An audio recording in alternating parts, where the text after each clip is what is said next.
So, mate, I finally tried that Warfighter coffee. Was that last week when you grew a beard and was walking around shirtless all the time? Yeah. You might have noticed in our last episode, the thickness and the volume of my mustache had almost quadrupled. I noticed you were a lot more alpha male than usual. Was it really weird? Yeah, what do you think that's because of? I can only put it down to one thing, and that's the Australian Warfighter coffee. I would say the exact same thing. If you haven't heard of them, guys, they're veteran-owned, they're veteran-operated, they're raising awareness for veteran issues, and they're giving back to that veteran community. AustralianWarfighter.com. Check them out.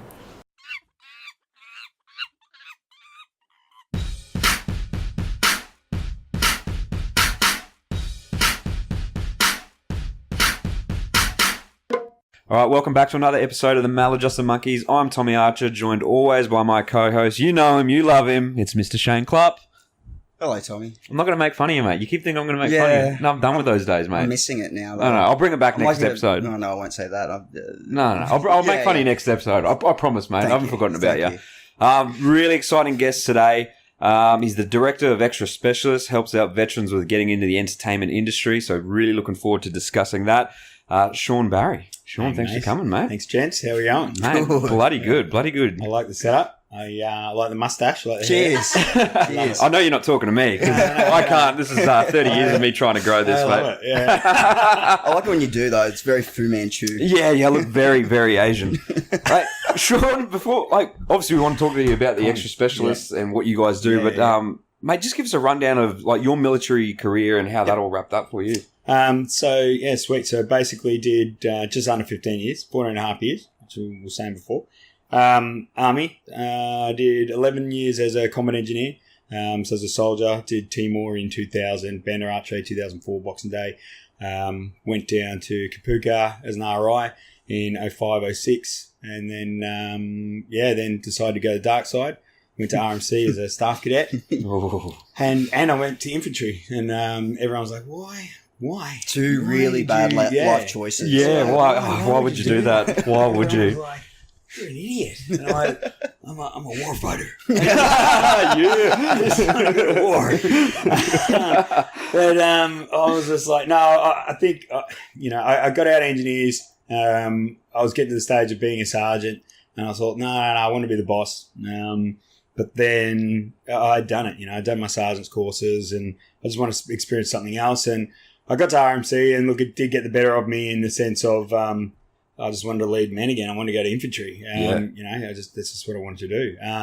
So look, I was attached to Long Tan Company. Like I was saying, Long Tan RMC split into different companies, like Hogwarts. And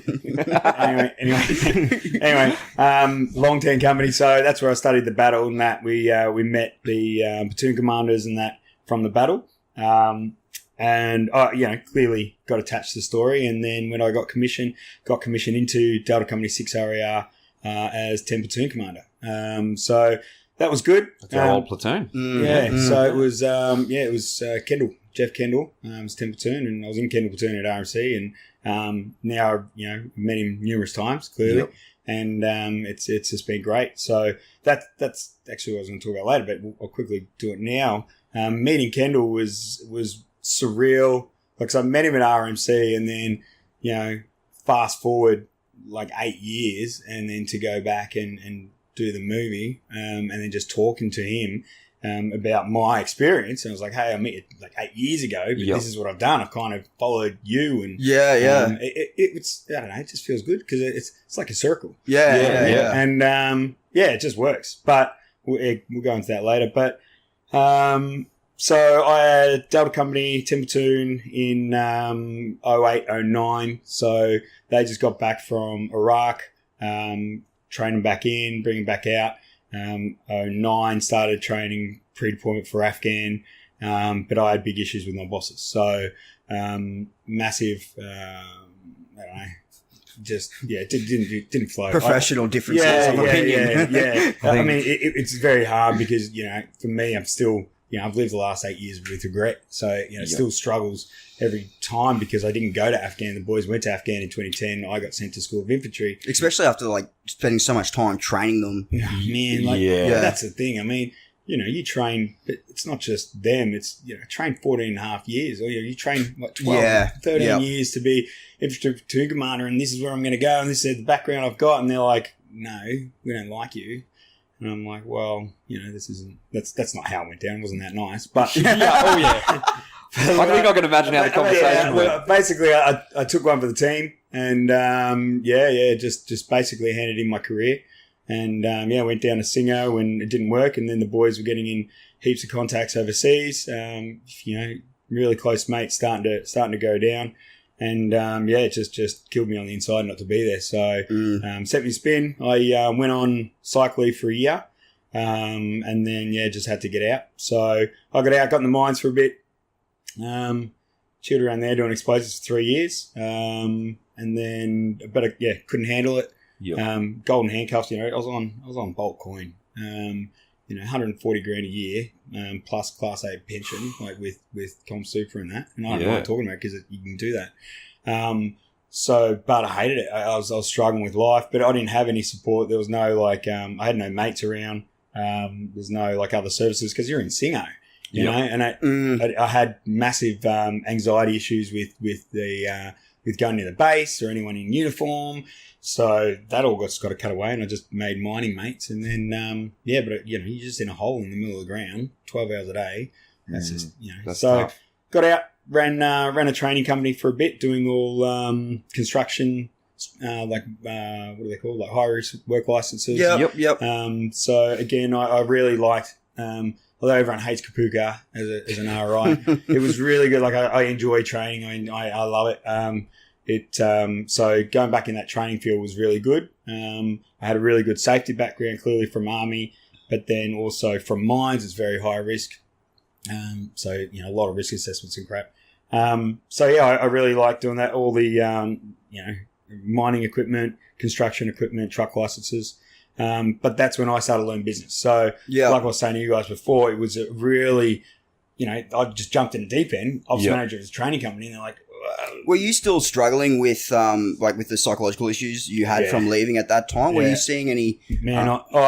So I've been seeing psychs basically monthly or weekly for the last 8 years. So, wow! Right, yeah. But it helps. It's really good. The first time I saw psychs, I was like, well, what do you want? And I'm like, just stop me from crying. Just stop me from, why the hell am I crying? You just want the pain to go away. You don't know what you're doing. Yeah. Give me, they're like, we'll put you on these drugs. And I'm like, that's not going to do anything.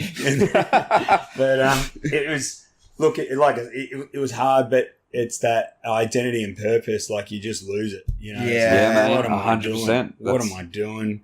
This isn't what I want to do. And it's really hard to go from all your training, from Army and everything, to go, right, well, I'll do it in that job. And, even as an ops manager, they're like, oh, right, this is your job. And you're like, yeah, but I can do this, I can do this, I can do this. And they're like, well, no, they're other people's jobs. To find even that one job that suits. So that's where I pushed myself to study business. I didn't study. I just learn off other people. So I just love networking. I love talking. So that training company was really good for me to talk to general managers in mines. And, like I was saying with you boys before, it's like just to learn how to promote the business. And then you start going in collaborations with each other. And then you say, well, hang on, I'll scratch your back, you scratch mine. What can we do for each other? And it's kind of fun. And then you're like, oh, business is where Army guys will really... When I say Army again, generic as in Army, Air Force, Navy, police, fire, ambulance, whatever, male, female, it's everything. So when I say Army, that's what it means. Yeah.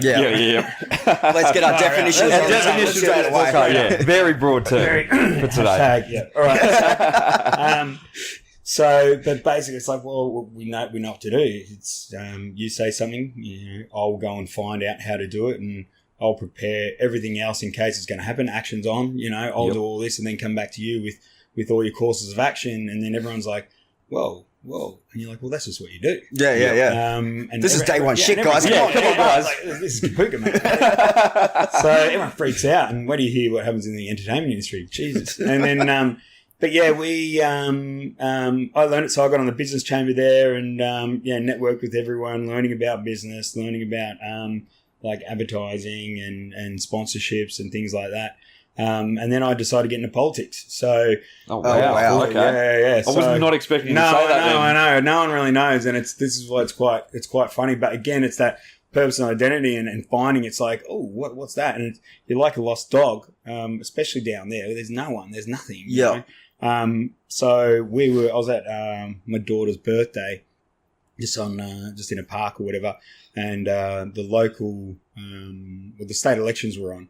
And a local member, with the candidate for Nationalist Party, was going around, and I'd seen him a couple of times as part of the business chamber, and I thought, intrigued. I was like, I'm just going to go follow him, like as in creep around the corner. No. I was like, I'm gonna learn what this guy does and just give it a crack. I'm like, and that's what everyone says to me in the entertainment industry or politics or money. Like, well, how do you get into that? And I'm like, I just do. Like, I'm just like, well, I'm just going to do it. Like you guys are like, oh, we'll just start it. Yeah. Like, well, how did you guys start your podcast? Well, we just started it. Oh, all right. Well, how do I get into politics? Well, you just do. Yeah. You look at what someone else is doing, and you go, all right, I'm just going to try that. What's he do? Oh, all right, cool. Well, I'll do that. And that's where I've just said, screw it. I'm going to do that. But it's finding what suits for you. And basically, it's, does it all. If you like it, then just keep going. If you don't like it, then just change it. And I mean, I think that's been lucky because I've had that, what's it called? Com super payments to fall back on. Like, you know, look, it's not an entitlement. It's not anything like that. But I can tell you now, if I didn't have that, because guys are like, oh, I don't want that. And I struggled at the start going, I don't have PTSD. I don't want any money. I don't want all that. Yeah. And the psychs were like, well, no, it's not about that. It's about, this is a backup. So if you can't work, you can fall back on that. And lucky I did, because that's what I did. So in 2014, I basically was like, no, this is me. I'm done. I'm walking away from everything because I wanted to study politics. So, you know, just by myself. But if I didn't have a pension to fall back on, I would have been working in the mines, and I just would have struggled with depression. And that's what everyone comes to a head and just goes, oh, screw it, it's not worth it. So, but look, right back to Bright story. Yay. So politics, I followed this guy around and I said, oh, come over and meet my family, say g'day. This is what you do. And then I was like, screw it, hold this sausage in this hand, stand there, take a photo, boom, boom, boom. And then he's like, oh, okay, cool. And then I just posted on Facebook, spread it through the business chamber, spread all these other things. And again, this is back in, when was that? 2000. Oh, I mean, social media was going pretty hard, but a lot of people weren't really using it still. That was in 2014. Not really, not as much as I knew then. People still hadn't quite figured out how to network it all really together and utilize use it. No one was paying money to advertise it yet. It was still just Facebook. But anyway, he was amazing. He rang me that night. He's like, mate, do you want to come along this campaign and see what I do? I'm like, oh yeah, what a good idea. So I did, and I loved it. So I did the old hand out the pallets, the ballot papers. I was loving it. And then he won. So that was cool. So I did the whole, stand in the room, everyone's having a beer, watching the screen, go polls. It was really weird. It was just like first time I was like, this is really cool. Like, because it was like a bucket list. And then, so I followed him down to Sydney. Sydney. So he did his inaugural speech. And then he was like, look, you should get into politics. We need someone to represent like the federal area of Hunter. And I'm like, yeah, well, why not? How hard could it be? I've got nothing else to do. I've got nothing on that weekend. And I'm like, I don't know politics. And I met Deputy Prime Minister, I met the Prime Minister. Well, that was later on, but Deputy Premier, which a lot of coppers didn't like. This is New South Wales, so it's all right. But back then he was ex-copper, and I rocked up at one state conference meeting, and I'm like, oh look, I'm jumping on board into federal for Hunter. And he's like, oh great. I'm like, I don't know politics, and he's like, neither do I, mate. He goes 5 years ago I was a copper, and now I'm like deputy premier. He's like, yeah. And but it's like what they need is they just need strong leaders, strong people, and it's like and charisma. So what I found real quick though, the guy who is now the elected state member for Upper Hunter, Michael Johnson, legend, absolute legend, really mentored me. And I think you need that. Getting out of the army, it's hard to find a mentor or find someone. Because you're like, well, I'll mentor off that, and then they're a dick, and then you're like, fuck, and then you're like, well, what I've got to find the area that I want to do, and I want to find a mentor, because it's not that in the army you're looking for a mentor, but you've always got a leader, and you're like, ooh, yeah, I like the way that guy leads, or I like that job. when you're out, it's like, well, who do I follow? What do I do? Yeah. And you're just lost. So this guy was like really good with that. So he made me the president of the Upper Hunter Electoral Council, president of the Singleton branch. Then I was the candidate for Hunter election, but it was all going that way, like in 2014, but in 2015, I hit the wall again, and that's when #Black Dog got me. So I quit. I just that's 2015. Sorry, 2014 I was doing all that. 2015 was when Black Dog hit me, and I was just like, no, I got to go. At this point, did you know where your depression was stemming from? Good question, represented.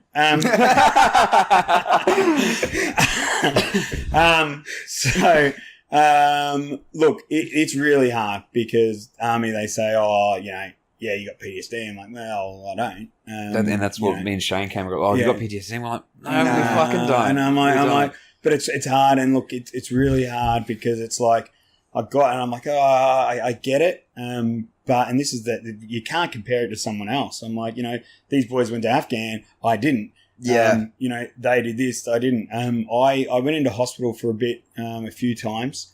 And what I learnt from them is, it wasn't the best experience for me, but I was with a lot of coppers. Yep. And there was coppers in there, and they were like, we're not as bad. You guys have it so rough. And I'm like, whoa, no, I don't. I'm like, I didn't go, mate. And I said, like cops do it every day. You do your job every day. And the crap you guys see, and Ambos do it every day. Crap you guys see. I said, that's bad. I said, I didn't go. So I realized I was like struggling with what's it from? On paper, they had to say it was from Banderace. There's 200,000 dead people there. You're doing all stuff, but I don't get trauma from that, and I don't think about that at all. The issue I had then was, I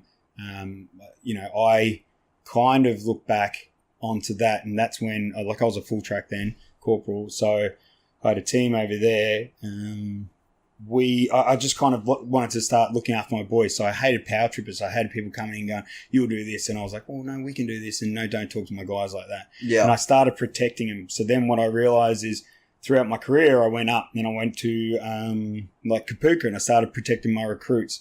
And then I went to infantry and I started protecting the boys. And then I was like, well, this is what I'm about. So then I started looking at my trauma as what it was. It wasn't that one event. It was a long progression over time that basically just got squashed, or just it's not bullying, harassment, but it's just that I was trying to push forward and I just kept getting knocked back, knocked back, and you can't progress. Like in the civvy world, if you want to go for a job as a CEO or start your own company, you can. In the Army, it's like, well, the captain and the major above you are useless, but you can't push them aside and go, oi, you can't go to the CO, like what I did, and say he needs to get fired. Well, you can't. That never works. You can't talk about a major like that. Why not? And they're like, I won't have a lieutenant. I'm like, screw your rank. And I'm like, if you can't talk to me like an infantry platoon commander, like infantry, like let's talk like men. You know what I mean? Yeah. That's the combat engineer coming out of you. Yeah, well, it is. But you're a reverent combat engineer. I love it. That's why I'm confused. Yeah. But that's why it struggled, because engineers, it's like, well, this is what you do. Yeah. As a sapper, you're advising like colonels. Yeah. And then when I was in Banderace, we, as a corporal, I had a team of 10 or whatever, and we built this, what's it called? Internally displaced persons, like IDP camps. So they're not refugees, they're internally refugees. Like internally displaced people. So we built a camp there for 4,000. Yep. That was me. Do you know what I mean? That was my guys. I was in charge of that, did all the water points, do all this. And then I go as an infantry lieutenant, and my OC's like, no, you will not go that route. You will follow this route. I'm like, well, hang on. Give me some, credit to, treat, or, let you be an adult. That's right. That's the thing. In infantry, you do feel like I can't remember the words now, but you know what I mean. Yeah. Let me command. Anyway, so I struggled with that, but then what I've realised over time is my T, as we call it, like PDS. They're trying to get rid of the whole disorder side and to say, look, it's just like like post-trauma stress. So you're going through stress about a trauma. What was your trauma? My biggest trauma is regret. So regret that I didn't go, regret that I'm just pushing, and it's like I never went. I wanted to do all this. Yeah, well, our mate that we that. Vitz, who we interviewed last year, like he still has nightmares and stuff about him not being able to find his pack and stuff because all the boys are jumping on the plane to go to Africa. The nightmare he said he has almost every night is that we're all leaving on a plane and he's trying to find his kit and then he can never find it before we all leave. And he hasn't deployed, and he got out of the infantry because he went, we all discharged. He went, well, I'm not going to stay in the infantry. I'm getting older. So he went, where is he now? It's not a QE. He's going to... Sorry, Vitz. Sorry, brother. It's not a QE, but it's not combat now. But he got out into a support role, and then deployments were coming up, and somehow he missed the deployment. Well, the younger fellas got the deployments, and he just keeps missing out, and you can just see it's this cycle in his head. And he whenever he hangs out with us, not that we get to see him that much anymore, he just ghosts because it's like he doesn't like being around us anymore because he just doesn't feel part of the group. Oh, mate, I still do that. That's why I struggle Anzac Day. It's a big thing. I struggled for years, especially, when Afghan's a big thing. And, I got a few mates that are commandos and don't even wear their gongs because it's like, man. But then when people are talking to them, they start talking special forces stuff with the mate, and then people are like, oh, you're not special forces, and they're like, oh, go away. Yeah. But yeah, I went to this one part, and they're like, oh, all the Afghan vets coming here, and free feeding and cheers for the Afghan vets, and I'm like, fuck the Afghan vets. And I'm like, where in this room is there an Afghan vet? And I'm like, we're all not, it was a group of engineers, ex-engineers, and I'm like, not one of us here has been an Afghan, except the 2 commando dude, but he wasn't wearing any gongs, so no one even talked to him. Like, don't talk to me, you civvy.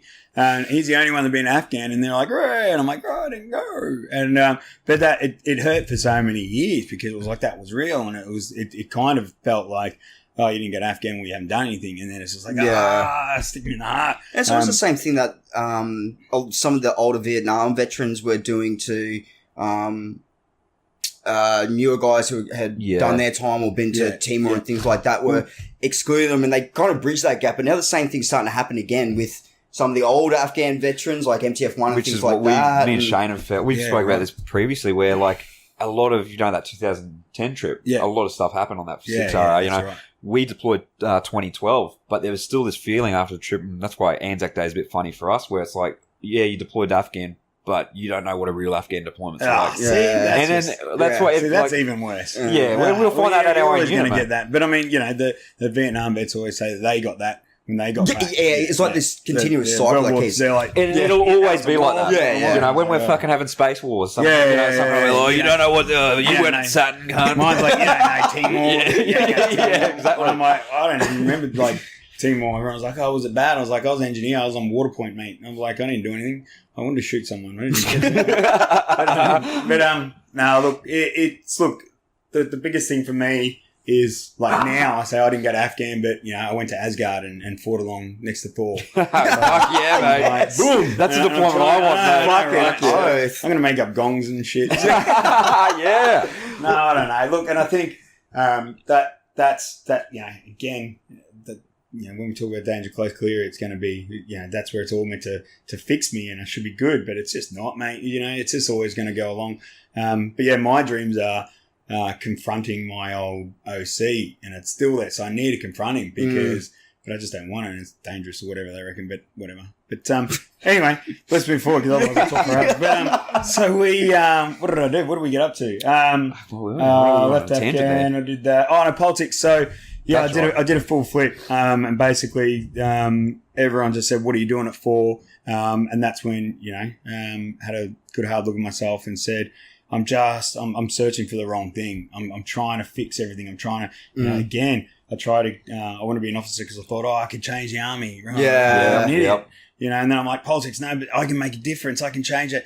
And then I started doing it, and I realized that they're just salespeople, So at the end of the day, they're the buffer between the government. They've got to tell the government what the people think. They've got to sell it up, but then the government will choose the majority of what everyone kind of wants, and then the politicians have got to sell it back down, and you're never going to win. And it's like, fuck. And I thought to myself, if I wanted to make any change, if I wanted to do something and say, hey boys, let's take this hill, well, let's make a change. If I did it in politics, no one would follow me. And I said, but if you're in a movie, everyone would be like, yeah, that's cool. You know, if Chris Hemsworth says it, it's like, boom. You know?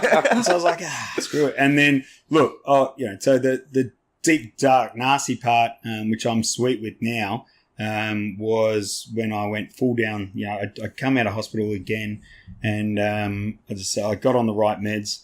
And I had to just walk away from my life.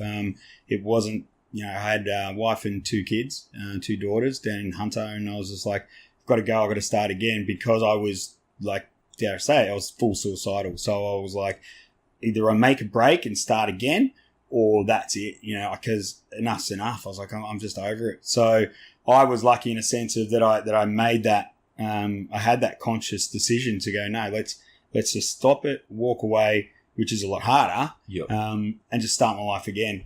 Because I thought to myself, look, let's say, you know, you did die and have a look down and you go, well, fuck, I didn't get to do that. I didn't get to do that. And I'm like, what did I want to do? And it's like, I just wanted to be, I look back to my very first thing as a kid, and I was like, first thing I wanted to do was be a stuntman.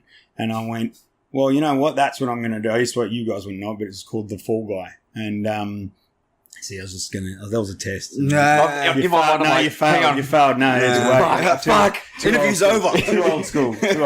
What year are we talking? 80s. Oh, fuck, I should know this then. Yeah, but it's around the time of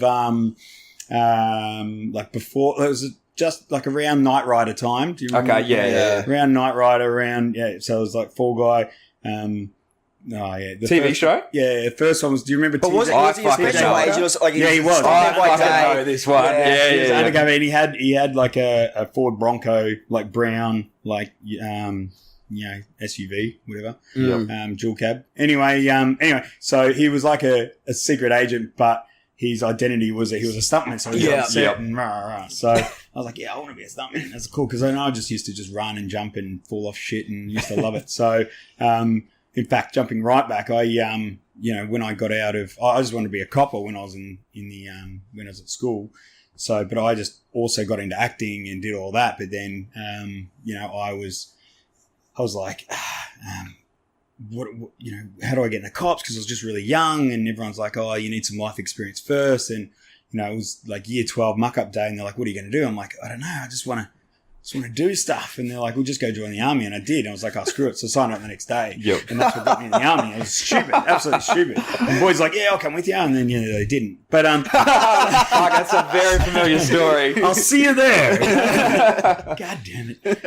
No, but then, jump forward. I was like, oh, look, I just want to be something. So I ran up Stunt Academy down in, Gold Coast. And I said, look, I've got no money, but I want to come and do this. I'm just finding my feet now. And he's like, yeah, sweet. And I was like, screw it. So I just, jumped in the car and just cruised around, just staying with some army mates for a while. And what year is this? This was end of 2015. Okay. All right. Yeah.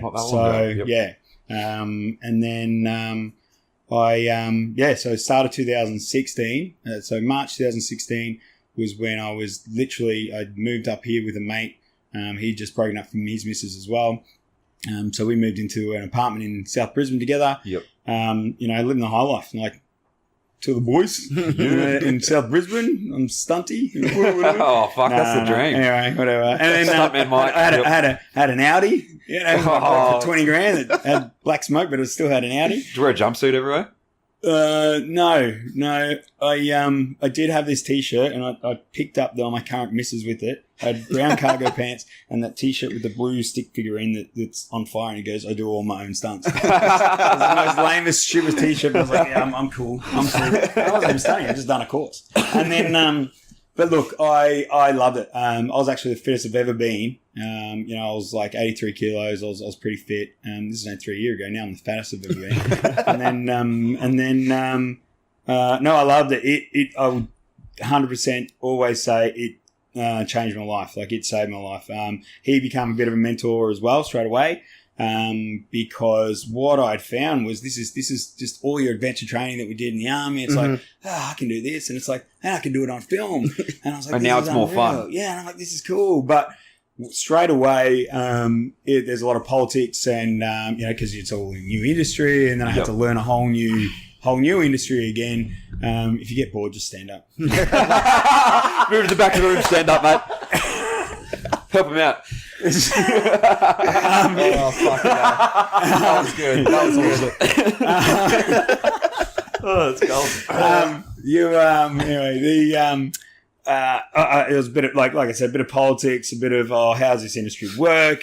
And then I've just gone, well, I don't care about doing all this or trying to get in here or get in there. I just want to be soldier number 5 in a movie. And they're like, well, just be an extra. And I'm like, yeah, all right, cool. Well, why not? What do I do there? And they're like, I get an agent. I'm like, of course, get an agent. And then it's like, then pay this and pay that and do this and get these photos and do this. And I'm like, oh my God, I just want to get on there. And then, but it was cool. I got a few gigs. First gig was Thor. And I love saying the story all the time. I was dead on the set of Thor. I was like, up against this wall. It was pretty cool. It was surreal. So it was like my first ever acting gig or anything, and I'm on a Marvel movie like Thor Ragnarok. I was going to say Thor Ragnarok. Which scene? Where can we find you? I want to go home and watch this. If you should be watching my Instagram all the time.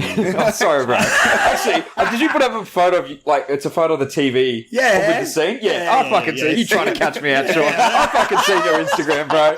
Fucking get me. No, but look, basically, when Kate Blanchett comes in and dominates, it was pretty cool. So yeah, like basically, as I said, it's my first gig, and it was on Marvel, and I could only go down from there, really. But no, she comes in, she's in a CGI suit, and I'm sitting there, and she's around, and it was really weird. It was like 2 full days to do like 20 seconds of film. Wow. But yeah, I was a Asgardian archer. So they do a full CGI stuff. So there was 50 soldiers and 13 archers, and then they take like full 3D pictures of you. Yep. And then they can reproduce you in the film. When she comes in, there's like, she comes soldiers. In and just fucks a whole bunch of people.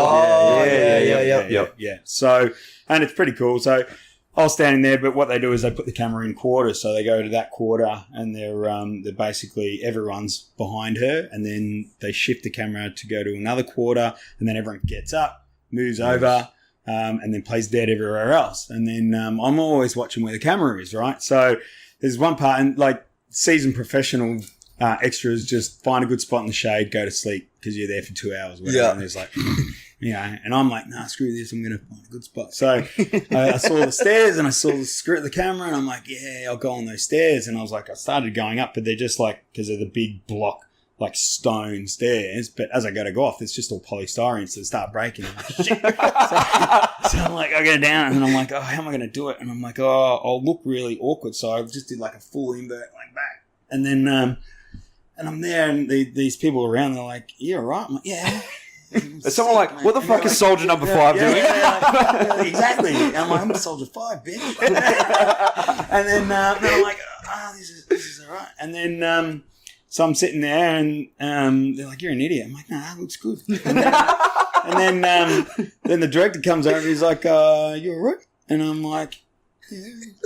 It's like, is this Taiki Waititi? I can never say his name. He's a legend. I know, he's a legend. And then I'm like, yeah, I'm all right. And I'm like, does it look shit? He's like, no, it looks good. It's just that you're going to be there for an hour. I'm like, yeah, I'm cool. Cool. As long as I'm on. And I didn't know. I had to wait until the movie come out. And, I went to the movie. And this is, the first thing. Like, clearly it's almost like a year after you do it. And, I've done so much after that. I'm there, I'm waiting, like, I'm grabbing my missus on, this is it. And I'm like, boom, that's it. Yes! So worth it for that hour of pain. So worth it. I don't know if you've seen it. I put it on Facebook. I shared it. There's a guy that's just done it. It's hilarious. An Asian guy who's been an extra in like 50 like TV shows and all this. And he's got, does all this scene music, but he's got a big red circle, and he does every scene that he's been on. And it's like an alien thing, because it's like, oh, he's been on this, and he's been on this, and like a conspiracy thing. Yeah. Right? And it's hilarious, but he's been on like 20 or 50 things, and he shows every bit that he's been on. And I'm like, I'm going to do one of those. Yeah, you got to do one of them. Because I don't care. I always get my like head in the back. Slowly put your head slowly. But no, we after I did that, I thought, look, this is fun. This is easy. And then I did another few few ones. I did in like Flynn. I was at a boxing match. I was just yelling as I. This is a new remake, eh? Yeah, in like Flynn. In like Flynn is a story about Errol Flynn. Okay, so it's not from It's out now. It's the only thing got distributed that widely. Yep. I haven't seen it, but it's a story about Errol Flynn. Anyway, but yeah, we're on a boxing thing, and then but then I was on audition for Aquaman. They come up and they're like, we need dudes to rappel, and I'm like, because stunters get paid a bit of money, and like I said, there's all this politics and behind it. And I was like, that's not a stunt. And I started going, well, what's a stunt, And they're like, well, we've got to try and do this for a little bit cheaper. And I'm like, why don't you get some army boys in? And they're like, well, we don't have that contact. And I'm like, well, I do. And they're like, well, why don't you start that up? And then, you can promote them and do that. And I'm like, all right, I will. And I did straight away. So that was in February 2017 at that time. And I just said, because I never joined the unions with stunts, and I was sick of paying all these extra fees and all this extra money. And I was like, this isn't right. And as an extra, when you're on set for the big productions, you just get herd around like cattle. So you just get moved around. And I'm like, I'm an infantry platoon commander guy. Warfighter. Goddamn credit. But I wasn't like that at all. I wasn't arrogant, but I was like, this is really like, come on, like, we can do this. We can do this better. And then, so I said, screw it. Let's do it. So I didn't get on Aquaman because I actually went and did a stunt course in Hollywood. It was good. But what I learned quickly over there, again, like I said, I just network and I just try and learn everything about the industry as much as I can. So I just went over to Hollywood and LA to find out how it all works over there. Yep. And I learned very quickly that everyone's just after a job. Everyone's just like looking for the next role. So got to be cutthroat. It is, man. But it's like, well, because here it's like, you got to get known by a stunt coordinator, and if they get the gig, and then over there it's like, well, that stunt coordinator's got to get a gig, and then they've got and everyone's chasing everyone because there's a million people all wanting the same job. So that's why I went, I'll just do what we're good at, and that's just army stuff. So come back, I set up Extra Specialists then, and then I knew that I got word through other friends that Danger Close was going to be made, that they'd finally got the ball rolling, like for the Battle of Longtan film, and I said, well, I have to be part of this. So. I rang Dan Kieran, BC, because he's a good mate, and I said, look, I'm literally going to be ledgering off your name. I'm going to, hey, I know Dan. Yeah, he's a good mate. Yeah. I'm like, that's how I got Dan to come to my police station to do that talk. I'm like, I know Dan. Good mate. 6 And I said, I'm going to say we're besties. And I'm like, because I'm saying, he was awarded the VC with 6RR, and I'm like, you need me. But look, it was, again, really, really hard to get into because you've got to get known by the right people. So I finally got in touch with Martin Walsh, the producer, and I said, hey, this is my background. I'm here to help. Danger, area clear, gloves on, what happened? My name's Shaun Barry. I'm first aider. I'm here to help. And we were in. So... and then had to sell it to the line producers and all that, and I didn't know I was going in for a job because again I didn't know how the producer side worked, and I was like, the producers love me. I'm like, producers are bosses. So at this point, Extra Specialist was already... It's already, yeah. So it had already been established. Yep. So it just started. It started, like I said, Feb 2017. Got about 20 guys real quick, but we're just doing short films. Yeah. And it was, it was a capability basically thing. And again, it was more of a, when people say, you've got to have an agent, I'm like, I'll start my own agency. And they're like, well, how? You can't do that. I'm like, yeah, well, why not? And they're like, well, you can't. And I'm like, well, I just did. And I'm like, well, guess what, can't I just do it, mate? Right. And I'm like, well, do it. Anyone can do it. You can do it. But it's because I learn all that business stuff again, when you guys are going through now. It's like I learn all that, and I learn all the training. So this is the issue I had with the stunt side of things was all about the, you've got to do all this training. Like I was talking about mining before, you got to do all this training before you get qualified. I'm like, well, that's not how the army works. I'm like, give me a qualification, give me something, give me a document that says I'm signed off, and then that's safe. So the industry, the entertainment industry, doesn't really do that. So we're trying to make a change with that now. But that's because I'm getting known and we're getting a good momentum behind us. But look, basically, it was more when Danger Close, when I heard about it, that was my springboard. I said, all right, this is when I'm just going to focus all on that. We'll try and get into these other little productions, but I'm not really going to I can't really sell myself as an agent because no one really knows me or, because it's all about, well, what's your agency? What's this agency? And there was one show called The Fighting Season. On Foxtel. So that was one, it wasn't mine. What I wanted to do when I was an extra, and I was talking to my agent, I was like, hey, I want to get on this show. And this was because this was December 2016. I was like, I want to get on that show. And they're like, oh, no, we don't, that's Sydney, blah, blah, blah. And I said, well, I don't care. Push. I'm like, I'm Army.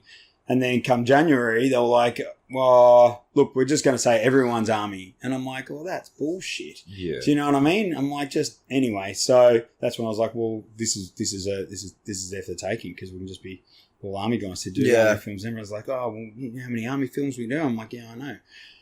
And then, so it was hard to then get known. So I was trying to talk to those producers of that were in the background. Like, oh, who are you? What are you doing? And I mean, we still do it now. We've got a good name, but it's still you've got to get to those people because the industry's been going for about, 20, 30 years the same way. They don't like change. And you're still really fresh. So I guess when they hear a new name, they're like, well, we don't. Yeah. No, we're good. Yeah. We're good. And then it's also, well, you're going to take all our jobs. It's like, take our job. Take your women, take your jobs. I'm like, God damn it. But I, we pushed. We ended up getting one guy on Fighting Season right at the end because they started filming at Broken Hill.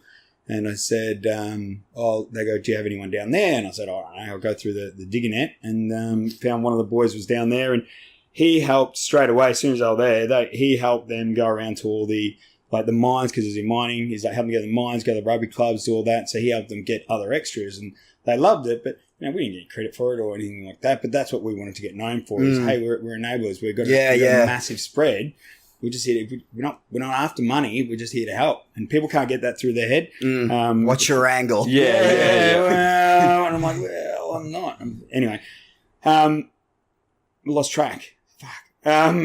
Anyway, we Danger Close come out and I was like, all right, this is it. So then I started ramping up and saying, hey, this is us. That's when I started getting heaps of kickback on Facebook going, who are you? These pretenders, what do you know? Really? Well, all of a sudden, it's like... You just popped out of nowhere. Yeah, I'm like, hey, this is what we're doing. And that's why I had to get some sort of presence on Facebook and Insta of just doing short films and doing all this. And like, I've got a Hummer, so we're doing stuff with the Hummer. Yeah. I was like, when I saw it, because I was going to bring it, but I just got it registered, so I'll bring it next time. But yeah, it was just so that when people would go on, okay, there's been a trial. They're not just nobodies. Because at the end of the day, it's a security thing. Like, I'm getting all ex-soldiers, ex-cops and all this. And it's like, well, who's this guy? Is he legit? And luckily I back it up. And like, everyone's like, I never say anything I can't back up. And like all my cohort in like soldier terms, they're all like woe ones now. So when I was a soldier in engineers, they're all woe ones, and all my cohort when I was infantry as a lieutenant are all majors now. So I've got a good network in the Army now that people can be like, oh no, he's legit. Like this is what we're doing, and he can do it. But people are getting on and getting money, so I'm like, I'm legit. Yeah. So, anyway, when you first started, how many of you started with Extra Specialists? Well, look, so the idea was it was me and a younger mate, but he's great. But he was like, oh look, he was all about YouTube. He's like, let's dominate YouTube. Let's do like some stunts and let's do fails and do all this YouTube. And I'm like, sweet, like. And he loved it. And I'm like, all right, well, I'll do Extra Specialists. And I'll get all these guys in because I can recruit, do all this, blah, blah, blah. Your YouTube thing's going to make money straight away. Mine's not going to make money for 3 years. So let's all work together. But he kind of went, oh, no, screw it, yours is better. So it kind of dropped off. And then I was like, and this is why you don't get in business straight away with mates. Yeah. You've got to, you got to learn to cut it away. So, I mean, there's a little bit of arguing back and forth of, well, I want to do this and I want to do this. And I'm like, well, no, hang on. That's not the angle. I think it's because, there's the two guys now that they were really just wanting to do stunts. But what I was doing was basically going against stunts, or what everyone thought was, well, you're taking on stunts. I'm like, no, I'm not. I'm just doing a different angle. And then the word was getting around, like the stunties saying, oh, don't, if you hang out with extra specialists, you're not going to get work. Really? Stunts. So we're starting to get a bad name. And these guys, my mate was cracking it because he's like, look, I'm trying to really do well in stunts and you're giving me a bad name. I'm like, well, I'm not. It's just that's what everyone's saying. Yeah. So there was a lot of fighting there at the start, but that's everything, when you're starting something new. So it was really just there's really just three of us, and then it grew to about 20, and then as soon as I put the word out on Danger Close, because they're like, oh, how many guys you got? I'm like, oh, I've got 200. I didn't 20. And I'm like, I've got 200. And they're like, yeah, cool. But I knew I could recruit real quick. Yeah. Digging that force multiplier. Well, that's right. But it's just like, if I write this, then they will come. And I'm like, but I'm not writing anything until I've got that work, because I don't want to give that false hope. And that's what I say to everyone. I'm like, I'm not getting work for everyone all the time. Yeah. If it comes up, I'll put you forward, and then I'll ring you if they want you. If I ring and say, hey, I'm putting you forward for Kong or whatever, and everyone will be like, whoa, it's like, no, it's false hope, and it's no good for the brain. So I didn't say anything until I got it, and then as soon as I did it like tactically on Australia Day. It got 120,000 like hits on Facebook straight away, and I got 500 people like just rang in and boom, boom, boom. So then I just doing all the... I remember seeing on my feed, like, because I saw the post, and then heaps of guys I knew were, like, putting photos of them up, like, either there or, hey, so-and-so, can you come up here? It was just fucking sweat. As soon as we started on set... So, going back in, I had to do the sell to producers. So, I was with the producers, and then I had to do it to the production team. Don't worry. But I was like, oh, I'm in. This is sweet. So I walked in. I'm like, this is me. This is my story.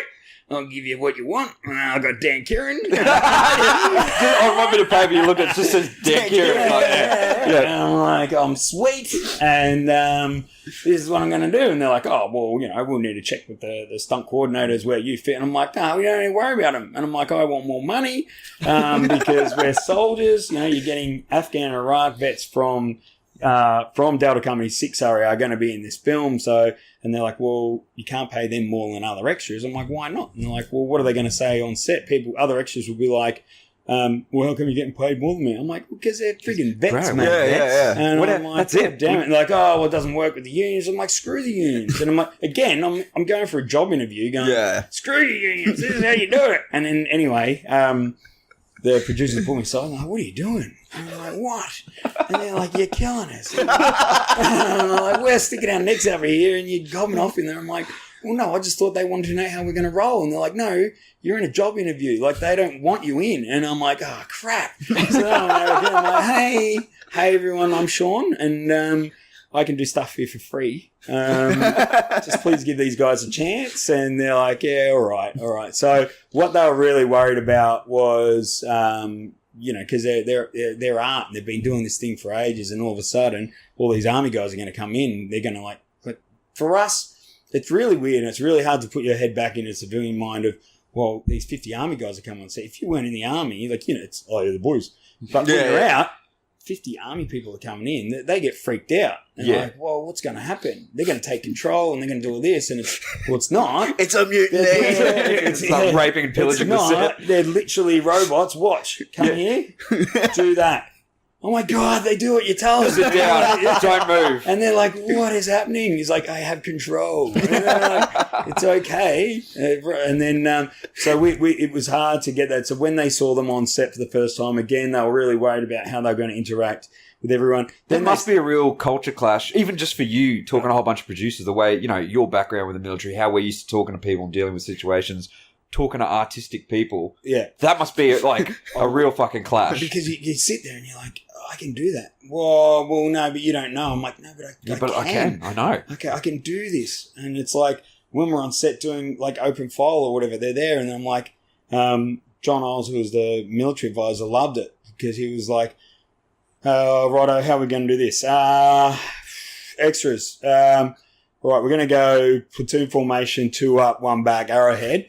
Actors, just follow them. And it's not, they're like, what? Whereas to everyone else, they're like, how is this possible? Because they're like, how are we going to do it? We did an artillery scene and they're like, oh, we need to change everything. Like, oh, this is going to take ages. No, it's not. I'm like, number ones, come in, we're changing this, go, 5 minutes, put your hand on when you're ready. Bang, we're ready. And they're going, oh, well, we need to tell them like they were good to go. And they're like, what? I'm like, we're good. They're like, I don't understand. That's like, amazing. It's in our DNA. This is like, you couldn't cast it more perfectly. This is who we are. I'm like, I don't know. And then, but when they say it, it's like, oh, it's unreal. You know, and we're doing roles now where we just literally walking or, you know, mercenaries or whatever, and you're walking around, they're like, that looks sick. And you're like, we're not even doing anything. We're just, it's because we're just relaxed. Because it's like when other extras get on set, it's like, just walk across it, and they start square gating. They're like, I'm walking, and I'm not acting. And like, oh, what are you doing, mate? But look, it was brilliant for us. Clearly, we keep pumping Danger Close because it was so close to the heart because of the story, but it was also the actors that were there just liked us being there. There was no egos on set at all because all the actors were like, well, I'm not a better soldier than him. I can't be, because these guys are real. And but all the boys were like, well, I don't know who the actors are, so they don't care. There was no starstruck. We're just out here to do a job. And sit down, hurry up and wait. And that's what we keep saying to everyone, because it is a lot of hurry up and wait. Which is perfect for soldiers. Exactly. That's what we fucking did. We rock up at 5 a.m. You're ready. You're there, okay, sit around for 12 hours. Armory doesn't open till 12, but we're here fucking early. The CSM said to be here at 5, and then so that means the sergeant said to be here at 4:30. Yep. Corporal says be there at 4. And then I'm here at midnight. like, what are you doing, mate? Anyway, so, and that's what I say to the guys as well, just get there 5 hours early. But we rock up, and then they sit down, but everyone's so nice, unlike the army, because they're actors or whatever, and they're coming up, you got food all day, like, oh, you guys are right, and guys are like, what are you doing? Yeah, that's sweet. Cool. And we've got a really good reputation now because everyone just does what they're told, they're quiet, they sit at the back, they sit down, and again, it's been 3 years in the making now, but everyone's just got a really good, all the extra specials here, they'll be fine, just leave and go, they'll be sweet. But look, Danger Close, when we got on set with the actors, it was totally separate. So it was totally different in that the directors and that didn't have to worry about the extras. They just focused on the actors, and that's the thing we keep saying. And then they can just go because the extras are actually doing a good job, and then the actors are the ones looking around at the extras going, hey, does this look all right? And the extras are going, yeah, mate, you're fine, just relax. So, but it worked really well, and the respect from the actors was just overwhelming. Like they wanted to do the right thing for the guys, and it really shows in the film. I've seen the film; it's amazing. It really shows in there that everyone was there. Just every actor just wanted to do the right thing for the boys. So the best day on set with that would have been when it doesn't matter. I won't talk about that. Go on. Fuck it. Go for it, mate. The first one of the this is so on there was a Friday, right? And then the first Friday, and we've rocked up, and I've got some boys on set, and Tim Weir's 2RER. He's taking him everywhere now because he's like a poster child for us. And he plays a guy called Laurie Drinkwater. So Laurie Drinkwater was a full track over there, but essentially, the way he got that role was Tim was everywhere. Everyone loves him, but he was in like 12 platoon, and Laurie Drinkwater kept coming on set all the time. I was like, which one am I? And it was like, oh god, producer's like, oh, for fuck's sake, Laurie. They're like, what platoon are you in? And he's like, 12 platoon. He's like, oh, Tim Weir. And this is one of mine. And he's like, oh, Tim Weir's yours. And he's like, yeah, right. Anyway, funniest thing is though, they're the same height, like short asses, nicest guys.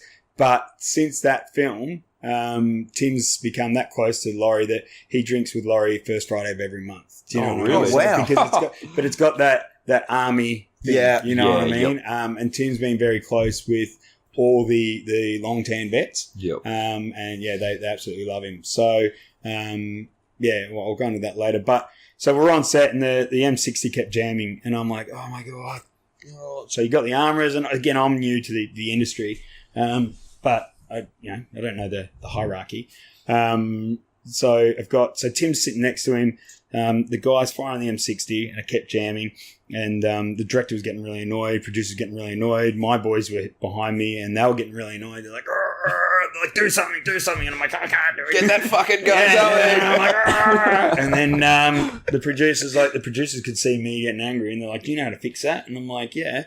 Now he said to me, what he said to me was, oh, look, why don't you go up and talk to them and see if you can help out. What I heard was, fucking fix it, right? so I ran in, walked past move over director, move over military advisor, move over armourers, fucking grab the 60 like a good RI would. I'm like, get that gun in your shoulder, just fucking cock it. And he's like, oh, and I'm like, Tim, tell him to cock it. Get it in there, all right. Everyone's just like paused and frozen. They're like, what's going on?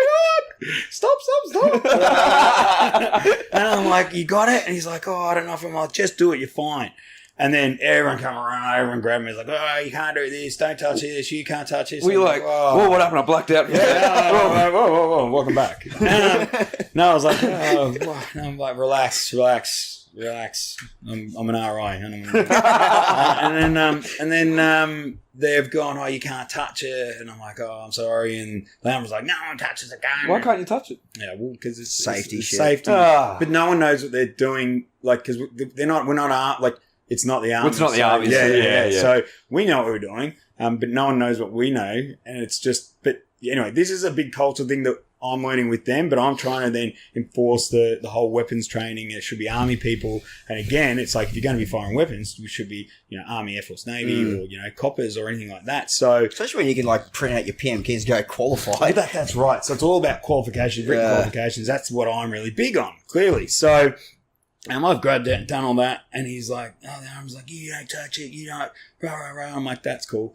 And then the safety officer come over. He's like, oh, you could have killed someone. I'm like, whoa. Let's calm the fuck down a second. I said, safe direction? Yeah. Pause, redirect. I'm like, oh, no. He's like, yeah. And I'm like, no. I said, I cleared it. And I said, there's nothing in there. And I said, by the way, it needs a good clean. Yes. And I was like, tell me you held up your pinky. Take two extras. Fucking, anyway. And it's like, oh, you need to do this. And I'm like, oh. Anyway, so then, like a school kid, they took me over to the producers and, he's like, oh, I've got to kick him off. You can't do this. And the producer's like, no, we told him to do it. And I'm like, oh, thanks for getting my back.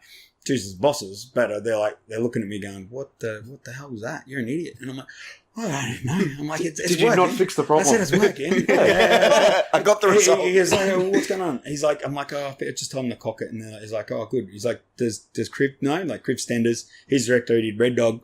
And I'm like, oh, I don't know. I'm like, Crib. And he's like, yes. And I'm like, I'm sure I'll talk to you later. I said, he's good. He's just going to get it. He's going to cock it. He's like, well, does he know that? I said, yeah, he's good. He's like, oh, all right. And then I walk over, the military advisor's like, oh, man, you can't do that. And I'm like, well, why not?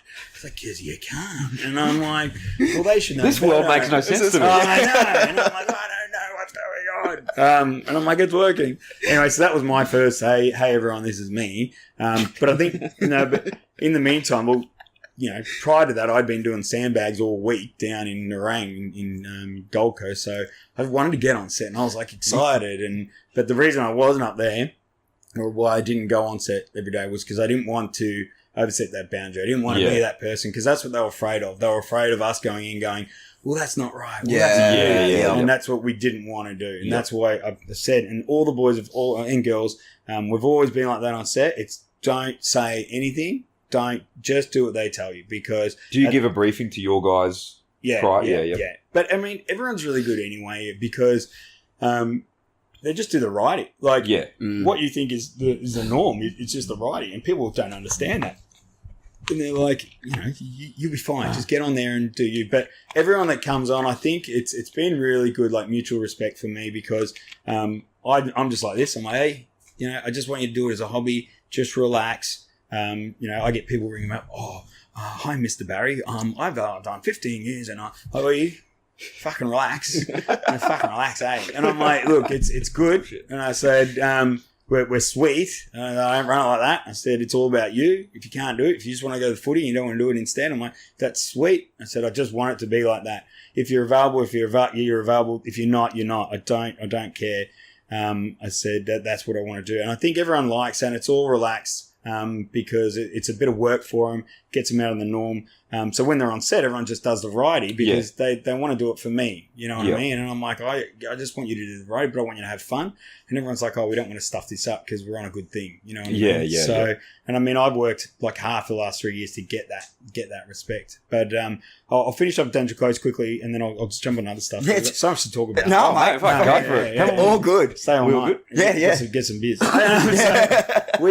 So that night, what happened was the Veterans Motorcycle Club were they were coming into town, into Kingaroy, and basically, the production had taken all the accommodation. So one of the boys that's in the motorcycle club rang me and said, hey, he's ex-6RER, and he's like, hey, what's going on with this movie production? We wanted to get accommodation in Kingaroy, but you guys have stuffed it. And I said, it's not me. I said, well, if you're coming in, I said, I'll try and organise one of the actors to come out to meet you and all this. And he's like, oh, cool, mate. Look, keep it on the down low because I don't know what I can do. I don't really have any pull, but let's give it a crack. And then so they rocked into the Kingaroy local pub there, and I said to the producers, said, hey, look, it'd be a really good idea if you guys could come out and meet the Veterans Motorcycle Club, and if you get Travis Fimmel out, so he plays Ragnar in Vikings, so he's the main actor in this. It'd be really good if they could come out. And he's like, we'll see what we can do. Anyway, so they rocked up having a few beers, and then the producers come in, and then Travis Fimmel come in, and he looks different because he hasn't got his beard, but he doesn't have the thing, but he was just cool, calm, and GC. Yeah. And the boys were like, who's this guy? Know you? He's like, oh yeah, I'm in Vikings, and like, oh, it's Ragnar. It's fucking Ragnar. And he's like, bring it in, man. And it was hilarious. And I just got on the piss with him straight away. He's like the first there, and just got on the piss. And then because he did that, all the other main actors came, all the other crew, all the other cast, all the other crew. The whole place was pumping. I think I saw videos of that. I think Bardo was there. Yeah. Oh, really? Jack Barden was there. Yeah. Jack Barden. 24. I love Jack. So no, Jack was Jack didn't make it that night, but he definitely made himself known on Danger Close. So I don't doubt that. I don't doubt that. Good to go. And best name ever, Jack Barden. And he's but they loved it, but the vets loved it because all the actors are going up to the vets going, hey, well, I really want to know. Like they really did. So the Vietnam vets are like telling their story, and Afghan, Iraq, Timor, they're like, hey, this is really good.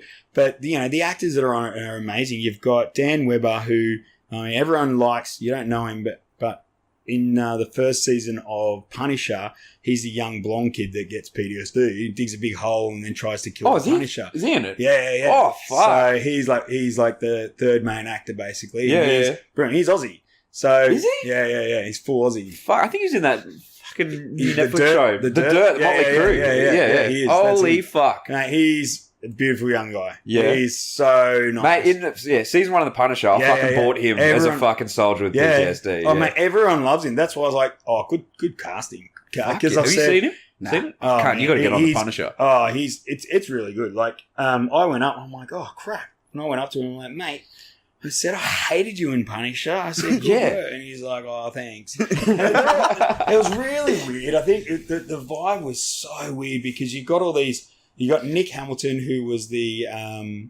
bully in It. You know It? Yeah. So he's in it.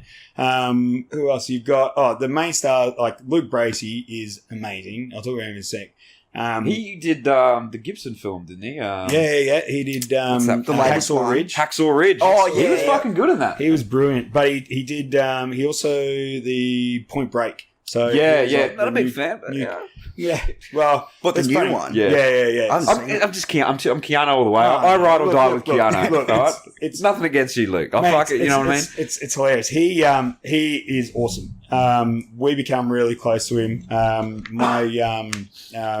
We like still talk to him all the time because he's going to come over and start promoting all this stuff. But he's just there for the boys. Yeah, 100%. Every time we'd have a function, because we introduced getting on the piss to all these like stars. Like they do it's like a rap party. It's like an intercourse piss up. Well, We're doing one every week. We're like, hey, and they're like, oh, what is this? What is this? Every week we do a rap party. Like, We've rapped with 3. So it's just sporties. Yeah. But he was always like the first there, last to leave. Always just looked after everyone. It was just a legend. But just he'd hang out with like guys on the weekend because it'd be like, well, he's overseas. He lives in either LA or friggin' Iceland or whatever. Actually, he lives in LA because my mate Jess who lives over there uses his land or something to ride a horse on. Oh, really? Yeah, That's man, 6 degrees of separation. He's pretty hilarious. So like my missus became good friends with as well, and she's like, oh, we should watch what's it called? Point Break again. Yep. And I even got to the point where it got to the sex scene. She's like, oh, she's like, oh, I hope he does well. And we see him the next day, and she's like, oh, we watched bringing Point Break. And he's like, oh yeah. She's like, oh, we watched the sex scene. He's like, oh, what did you think? She's like, yeah. I didn't buy it. No, it's funny, but no, he's good. He actually, like when I shave now because I'm fat and I haven't, I've got a terrible face without a beard. He came up to me, he goes, because there's one scene, it's like the what is it? It's like the concert night. So Little Patty did a concert. So we're doing one of this, and we got heaps of guys on. I think we got 15 guys on that day or whatever. And they're like, "Come on, you got to be in it." I'm like, "Nah, I don't want to be in it." They're like, "Come on, you got." I'm like, "No." I said, "I don't want to shave." I'm like, "No, go in." I'm like, last minute, I went and had a shave. They put me in thingo. I did a full comb over my hair. I went down. No one knew who I was. And then I was like, "Oh no, he's not in it." Yeah, cool. Luke Bracey came out. He goes, "I've never seen a guy that looks like a young kid." He goes, "Never seen a guy that looks like a pedophile and the young kid he's at the same time." And I'm like, but yeah, I looked terrible. So, but no, it's just good humour. No, but It's good, clean, wholesome. Yeah, clean, wholesome. So, no, but look, everyone just became really close to everyone because, like I said, they just wanted to do it right. And we got to see it. Big story now. We got to see it the other day with the veterans, with the 6RAR veterans. And for me, like I was saying before, for that moment to come through, it hasn't really kicked in because I guess it's been such a big thing for me to be part of Delta Company 6 and then not go over to Afghan. But then, like, we actually went to Vietnam in 2009. We went to Vietnam for the anniversary in August to basically, to say, oh, look, Delta Company 6RAR vets are here. Yeah. Or just before they go over to Afghan. So it's like visit the passes. They did a doco. I never watched it. I got too much anxiety and issues. Do a doco of, from Long Tan to Afghan, right? I don't know. I didn't see it. So yeah, I think we've seen that. It. Yeah. I'm in it, I think. My first debut, but I was a drunk mess at the back because I knew I wasn't going at that stage. And so I literally just saw myself over in Vietnam just getting blind because I was like, this is shit. This is terrible. Yeah. What am I doing? And they're asking me questions about, do you think it's going to be good? I'm like, I don't know. I'm not going. And I was the full eel. I was the full, woe is me. Don't talk to me. And I hate it. Like I was going through depression and all that, but I didn't know. Everyone's like, oh. Here comes Shaun. I'm like, oh. I'm like, where are we going? But I mean, it was good to then go back now and then say, well, hey, I didn't do that, but this is what I'm now sitting here watching this movie with the Delta Company 6RAR vets, and I'm like, that's pretty cool. I mean, I haven't seen it yet, but I dare say, like, I actually brought probably more fucking authenticity and maybe like took it from someone might have been here really fucking good, but potentially brought it up a few more fucking notches. Look, I cry my ass out in it. So, but the good thing is, it's not about it. When you watch the movie, it's not a movie where you go, I'm not watching that because, I've got issues with watching army movies and things like that. This is different because it's a really good army, Australian army movie because it's got all our jargonisms in it. It's got all our, like, stuff that you do as a soldier because it's like, well, this is us. It's not like an angry shot or anything. It's like, it's real. Yeah. And when the boys are in it and it's laughing, I'm laughing because you're seeing all the guys, it's like, hey, and everyone's just a part of it. And I think that's what makes it such a special thing. Look, they had issues at the start going, how are you guys going to be on set? Are they going to get PTSD? And I'm like, oh my God. They're going to start slotting That doesn't work like that, you idiot. but again, they don't know. Yeah.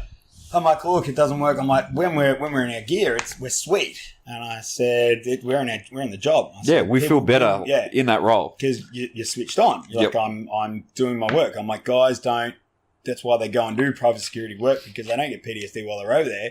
It's when you come home, sit down. The silence, the emptiness, oh my God. I want to talk about that later, but I don't want to be all that down. I want to talk about fun stuff. But mate, whatever you want, man. Whatever you want. Cut the shit out of it. So, but look, we will go to. I'll just jump forward after Long Tan. That was our springboard. Not after it. In the background, we built all the sets. When you see the film, it was even to the point where I looked at it and went, "That's too good. It must be CGI," but it's not, man. Like it's freaking like we built like Newey Dat, 25,000 sandbags, and it's like we built it up. I got the most massive backlash on Facebook because again we were just starting out. Dude's like, you're not doing your sandbags right. Fuck off. Oh no, but we weren't, and that's the problem. But there was a reason behind it. But I was like, shut your shit mouths. I'm like, I'm an ex-engineer. I said, I know what I'm doing. They're like, if I was there, I'm like, well, come down, mate. There's nothing I want stopping you. Oh, fuck, I'm going to come down. Then we'll shut up. So, we had an agreement with the producers that it was open to everyone to come down. I would monitor that. People could come and help because we wanted everyone to be part of it. Vietnam vets or any other vets wanted to come down to see it, the making. So I was constantly taking people up to watch the filming and, the first, one of the assistant directors is his job to make sure he monitors everyone on set. And every day I'm taking new people on and they're like, who's Shaun got today? Who's Shaun got today? But these are war fighters. Have you thought about branching out into like voiceover work as well? That's good to go. Really? Yeah, fuck it. Especially you do it for our show. Give me a job. We need to do it for our show. Yeah, I'll do it. Nailed it. Just give me coffee. Let's chat offline. What I did was I took everyone around and but there was some good people and. Brought Dan Kieran on one day, as I would, because I was like, you had to. You took yourself. Dan, you have to come on. He's like, mate, I am that busy. You got to imagine, like, he's always asked to go everywhere, and he's living his own life. But I'm like, bro, come on, because I've said that you're my friend. You don't come look like a dick. And he's like, oh, all right, he come down, and then everyone's there, and I like taking people on because. It was, for me, it's it's an ego trip for me. I'm not going to lie because it's like, hey, I'm really promoting that we've got real soldiers, we've got real people. So when I'm bringing them on, they're like, oh, okay, well, this is amazing. Oh, this is amazing. And then, so then I brought Dan on and everyone was like, oh, hey. And Lincoln Lewis, Lincoln Lewis, legend. He's friggin' hilarious, right? So we were on there and all the actors are coming around. They're like, we've got to go. And I'm like, oh, hey, guys, I'm just going to introduce you to Dan Kieran. They're like, oh, hey, sorry, we've got to go. And he's like, all right, let him go. I'm like, oh, no, Dan was awarded Victoria Cross with 6RR. And they all go, do you want to pause, redirect? No, it's all good. I'm just making sure that's still going. So you killed my Sorry. speed. No, don't worry. He's a good editor. Anyway, you just cut it in. All right, let's start from the top. That's what I love about this show is because it's so fucking loose. I don't really do much editing because I like it to be just it's whatever. Mate. So anyway, you're talking Dan Kieran's your mate. Yeah. Mate, your mate. No, nobody rocks up and I'm like, everyone's like, oh, sorry, we've got to go. And I'm like, oh no, this is Dan Kieran, who's a Water Victoria Cross with 6RAR in Afghan. They're like, oh, I'm like, yeah, that's right. Yeah, that's right. Don't walk away from me. And people are like, oh, hey mate. And then he's like, superstar. So you got all these. It's roles reversed. You've got like Travis Fimmel going up, going, oh hi, how you going, and rah rah. But it was really good. I mean, that's good for Dan as well. You know, and it's good for everyone that come on. One of the I don't know if that's all right. We were doing one of the. Yeah, that's right. I'll say it. So you think of non-disclosure? No. I'm just trying to think of what, but it's all right because I worded it differently. So one of the most annoying persons, that person that I brought on was Dave Simpson. So Dave Simpson was Sabi's dog handler. I don't know if you know the story. Right. So anyway, good mate of mine. He introduced me to my ex-wife, so I don't really like him. But no, we go way back to 2000. Anyway. I was talking to Kriv Stenders, who did Red Dog, and he heard about Sabi and all this, and he's like, oh, and so I had Kriv go up to me and go, oh, hey mate, and I'm like, yeah, and he's like, do you know David Simpson? And I'm like, yeah. He's like, do you think you'd be able to introduce me? And I'm like, what the fuck? No. Who are you? So I was like, oh, righto, whatever. Anyway, so I rang Sim and I said, mate, you got to come on set. Kriv wants to meet you because of friggin' dog loving stuff. And he's like, oh yeah, cool.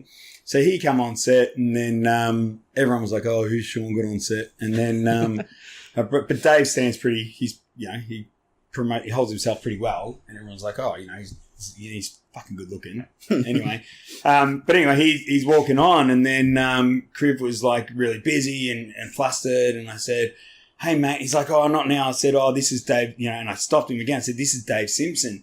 And he stopped and he's like, turned around and full fanboy grabbed his hand. He's like, oh my God, it's such an honor to meet you. I'm like, oh, this is disgusting. And everyone's looked at me and gone, who the hell is that? And I'm like, yeah, that's right. And they're like, who is that? And I'm like, yeah, that's my man. Oh, my ego was like, no, that was funny. But he's like, oh, come in. And then literally treated Dave like a star. And he like brought him into the director's tent. And, oh, you sit here, you can sit in my chair, Dave. I'm like, oh, this is holy shit. Daddy. Oh, my God.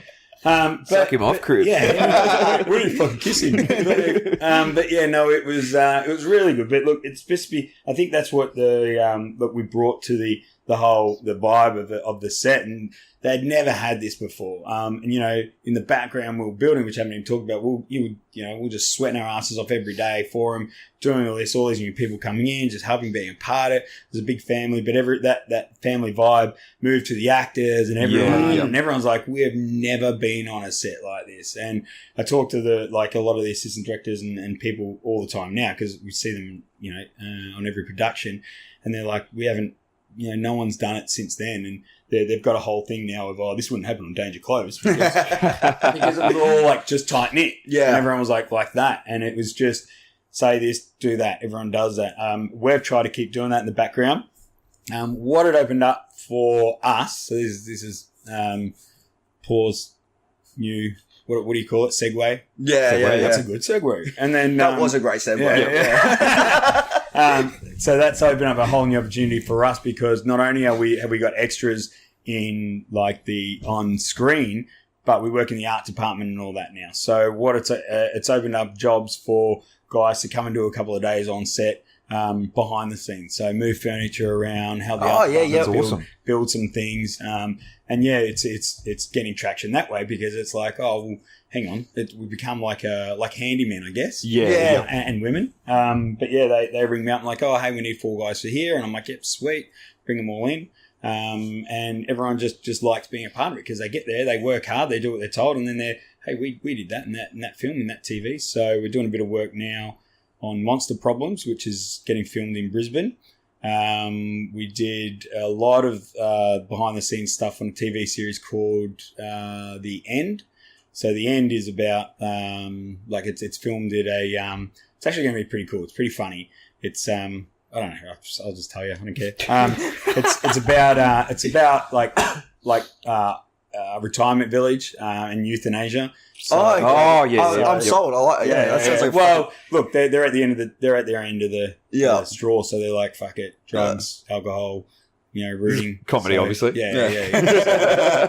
It should be pretty good. So one of our boys plays a cop, walks in, shows his badge and whatever. But no, we did a lot of work, like I said, behind the scenes on that. We did. So Harrow's going at the moment. We've got a few guys on Harrow. I did a bit of work just driving the trucks. So I learn everything about the industry. So every job. So if guys are going to be able to work somewhere, like I say, unit bases, truck driving, then I'll go do it first, make sure it's a good job, it's worth it. And then if guys want to do it, then sweet. It is that whole thing of I'd never ask someone to do what I do. Yeah, I wouldn't do it. But at the same time, I don't, these are guys who I want to give someone something to do, get off the couch, I need ya, come and get paid, but it's fun. I don't want to work and slave and go, that was crap. I'm not doing that again. Yeah. And I don't, it's more of, I do want to get guys in front of camera. But look, we've absolutely wowed it at the moment. There's a show called Reef Break. It's actually produced by Disney. It's awesome. It's going to be unreal. Is this a TV show or a movie? Yeah, TV show. So it's like a Hawaii Five-O. It's a massive cast. But I won't go too much into it. But we play some mercenaries. We've done some chopper insertions. We've done got guys on a SWAT. We've had guys as bodyguards. And there was one day there that there was that 1 week that I posted with 23 people. Mate, that was just on the Monday, and then I got more. I'm like, well, I'm not going to post more. Hang on now, it's an update of this because then I look like an idiot. But that week, I think we got 35 people employed, on Kong versus Godzilla and on Reef Break. There's one scene where we got 9 SWAT and 6 mercenaries facing off, and it's guys look good. They're just sitting there, and the whole sell is, hey, if you're going to have an army guy, why don't you use someone real? Or if you're going to have a female amber or a female cop, use a female cop. And they're starting to pick on. The casting directors have to be, they can't give us all the work because they need to be fair to the other agencies. Yes, they can't be seen to favouring. But we are looked at really professionally now. Like I said before, it's taken 3 years, but it's finally got to the point of people are walking up on set and they're like, "Oh, are you extra specialists?" And you're like, "Yep." I'm like, "Oh, cool. Thank you for not thank you for your service, but thank you for your service. And thanks for your time. Thanks for coming out." And then and it's like, you guys just do what you do, and they're like, I need direction. I need leadership. And it's like, no, just do what you do. And they're like, all right. And they do it. And they're like, yeah, you guys are great. Hang on, I'm not even doing anything. They're like, yeah, but that's the point. It's that presence. You guys just look it. You get the part. So no, it's been really good. We what's the other one? I was a mercenary on Dora the Explorer that's coming out. Actually, Madison mentioned that because I saw the trailer for that the other day. Yeah. That's 5 of us on there. There's mercenaries in Dora the Explorer? See, that's what's not allowed to get out. Oh, shit. Sorry. We'll, plot twist. No, you can do it. I don't care. Look, they were like, look, after it's filmed, but they say it anyway. It's in the trailer. The trailer's out, mate. It's fucking stupid. They just don't see my ugly head. So you obviously you started with military veterans, but you branch out to first responders and stuff like that now. Cool. Yeah, good segue. Thanks, mate. 9 episodes in, I'm getting pretty fucking good at it, Shaun. It's because I'm searching for a job here, mate. Don't tell me how to. Where's my camera? Headshot. No, look, we. I told you I haven't seen your form, by the way. I said, jump online. Yeah, I'm jump online. www. No, you should. Just all I want is a photo of you doing this, and then you get a gig. And you would have got a gig on Kong versus Godzilla, easy. Asian looking dude, of course. So that's it, because you were saying earlier about how, you got to pay for your agent and all these other fees for your headshots and shit like that. So if guys just take a picture on their phone, send it to you with a bit of their bio history, 100%. and that's it. So I don't charge Rego. I don't do anything because I'm totally against it. And that's why we're succeeding, because we're spread Australia-wide and New Zealand. We're a registered business in New Zealand. Oh, fucking awesome. We're actually in eight productions at the moment. There's 2 in New South Wales. 1 movie I can't talk about, but we've got guys up on good spots there. And there's another TV series in being filmed in Sydney, but they really want 80s style people. You'd get in with your mo. Yeah, you'd be perfect. Actually, you'd be right. Yeah, let's get him I involved. hate being on camera. Do you know how hard it was to get him to do this? Mate, you're extras. What are you talking about? You're on camera now. Exactly. Mate, it took 9 episodes to get this. God damn it, my hands.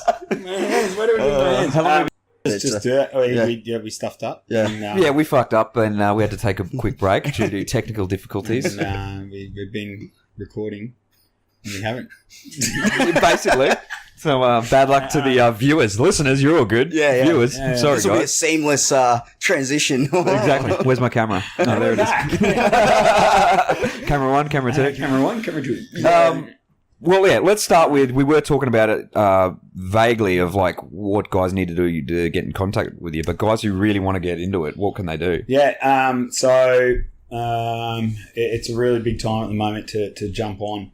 And there's so many 8 productions, like I said, around Australia. All you need to do is jump on the website to www.extraspecialists, all one word, lowercase.com, or the link below. I don't know You'll put something in right here. Right there. Could you imagine if you did that? I mean, We're doing it now. I haven't worked it out. Shane, a lot of pressure on you, bro. A lot of pressure. One more job. Or you jump on Facebook. If there's just a like a join now button. It's pretty easy. Just jump on and register. All it is, I need you to jump on and register to put all your names in, because it automatically updates my my database, and then I just push that database forward. But I just need a headshot, really, just a photo. I've cut out all the crap of going and get professional headshots, and you don't need to do that. And pay money for acting classes. Well, fuck, phones are that good now that. So you just want a photo on your phone? Yeah, or? it's not even a case of I don't want you to get makeup and do all that, because at the end of the day, you get those headshots, and then when you rock up, they're like, "Well, that's not what you look like." Yeah. Okay. It's like yep. Tinder date. It's like, what? Yeah, what is this? Is that a guy? God damn it! I'll do it anyway, but I don't want you're spending money on an Uber. I'll do it anyway. But I'm not fucking happy about it. It's all right. So, I'm not gay, but I fucked the guy who was. But like, he's. But what they need now is usually like casting directors will ring me and say, "Hey, I like this guy, but can you get a selfie of him right now? Because I want to see where his beard's at, or I want to see their mustache or their hair's at." Yeah, it's like, it's too short. Need someone else. So there's no need to do all those professional headshots. If you want to get into acting that later, that's what we're going to try and push out, because there's a lot of people come to me saying, "Look, I love this. I love it. How do I do more?" And I'm like, "Are you guys just extras?" I'm like, "Well, yeah, we are just extras, but we're specialists."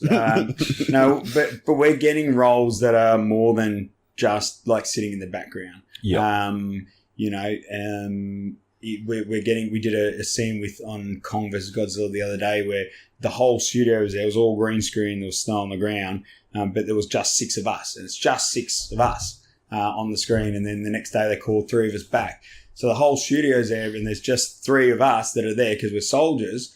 And we're doing the whole thing around that. Now that doesn't happen for extras, so we're getting those extra, the bigger roles as more of a specialist, like soldier side. So people don't need to do anything except just jump on, register, write all your details in there, tell me about your service history. It's not that I'm going to check it up. It's not about that. It's like, well, if you're a Navy, cool, then I want to say you're Navy, and I'll put you forward for a Navy role. Or if you're a paramedic, perfect, because I want more female cops, I want more female paramedics, I need more female I don't need as many female soldiers. And look, it's not me being sexist or anything, because a lot of girls are like, "Oh, this is crap, there's no roles." I'm like, I don't choose, mate. If you want to do it, you go make a movie, and then but that's the thing, it's not my I literally, they go, "Hey, I need guys like this." So we are getting known for the more specialist types. That's why, it's not just military, but we're getting a lot of that because there's a lot of things going on at the moment that are all military. We're doing, we want to get across the ditch. We've registered in New Zealand, but Amazon are about to start shooting Lord of the Rings TV series, $20 million an episode over there. Whoa. So we've got to get over there and, we're over there already. My basically offsider, Kerry Anderson, she's ex-major in NZ Army. She's brilliant. She's got all the networks over in NZ. She helps me do all the business stuff in the background. She's like a business strategist and we do all that. So, there's so much opportunity coming. There's so many different things coming here. I heard yesterday that Marvel just bought Fox Studios in Sydney. So, there'll be some good shit coming out of that. Everything, man. It's just cheaper here, tax breaks. It's just that we just got to keep it rolling. And, we're winning. So, look, the biggest thing that we did out of this, like I've said to everyone, we're not a charity. We started as a business. There's too many charities out there. We're going to that now. I'm not bagging anything out, but look, it's we don't want to say, hey, we're not taking money from anyone. We're taking money out of the entertainment industry and giving it straight to soldiers. We're paid over. I was just saying out there, we're paid over 150 grand in the last 8 months in wages to vets. That's and like crazy. I said, vets is first responders and that as well. So I think that would help a lot with the mindset. I think for a lot of guys, where I think a lot of people would be quite. You were saying earlier about Comcare. It's I don't fucking need a handout. And having it I'm getting paid for my skill set instead of guys, can you help me out? And it's good that charities are there to help people like that, but for people to then kind of break out of that victim role, potentially that can become a loop. It's no, I'm responsible for my fucking future now.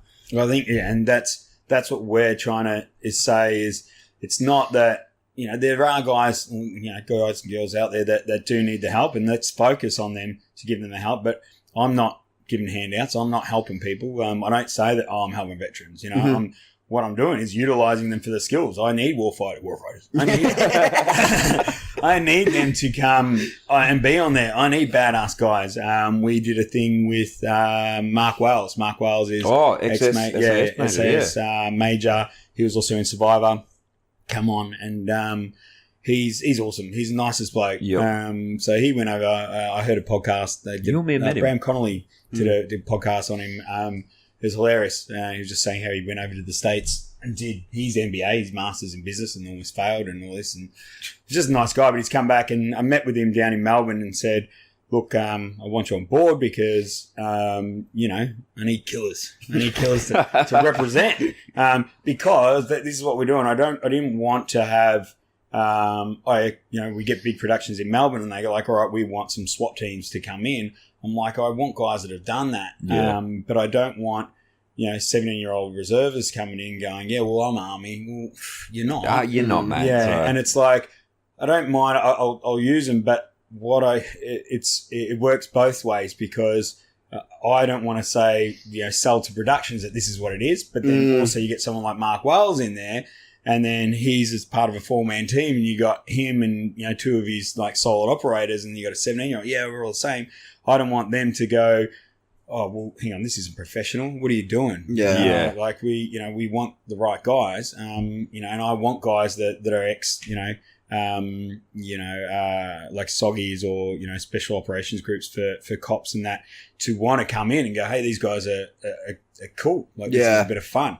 And look, that's the realism is what we want to push, but it's also to try and, give these guys to do what they've done well for the last 5 years, 10 years, 15 years, come and do it on TV, come and get filmed. And again, look, this is where we start talking about exposure therapy, and all of a sudden when I started doing the stunts, at the start, I never could watch, and this is what I wanted you to talk about your film and that, but, no Lone Survivor, but, I could never watch an Army movie, or do anything before. I couldn't even watch, people in army clothes or anything. And it was always like, why? Is it just as I don't like it? And then I realized that, well, no, it's because that's what I should be doing. That's what I wanted to do. So what happened to you? Well, yeah, that's like, I can't remember if I've told you this, Shane, but last year when I made that decision to stop watching military movies came from, I was sitting at home on a day off and I was watching Lone Survivor for like the 4th time that month, right? And great fucking movie. And I know Mark Wahlberg. Dan Kieran as well. Yeah, me and him is close. And my ex came in and she said, "What are you doing?" I said, "Oh, nothing. I'm just watching Lone Survivor." And I didn't think anything of it. I'm like, "Yeah, I'm just watching Lone Survivor," And I was just like glued to the screen. And she's like, "What? Why are you watching it?" I'm like, "Because I fucking like. It's a great fucking film, And she's like, "Why do you want to do that?"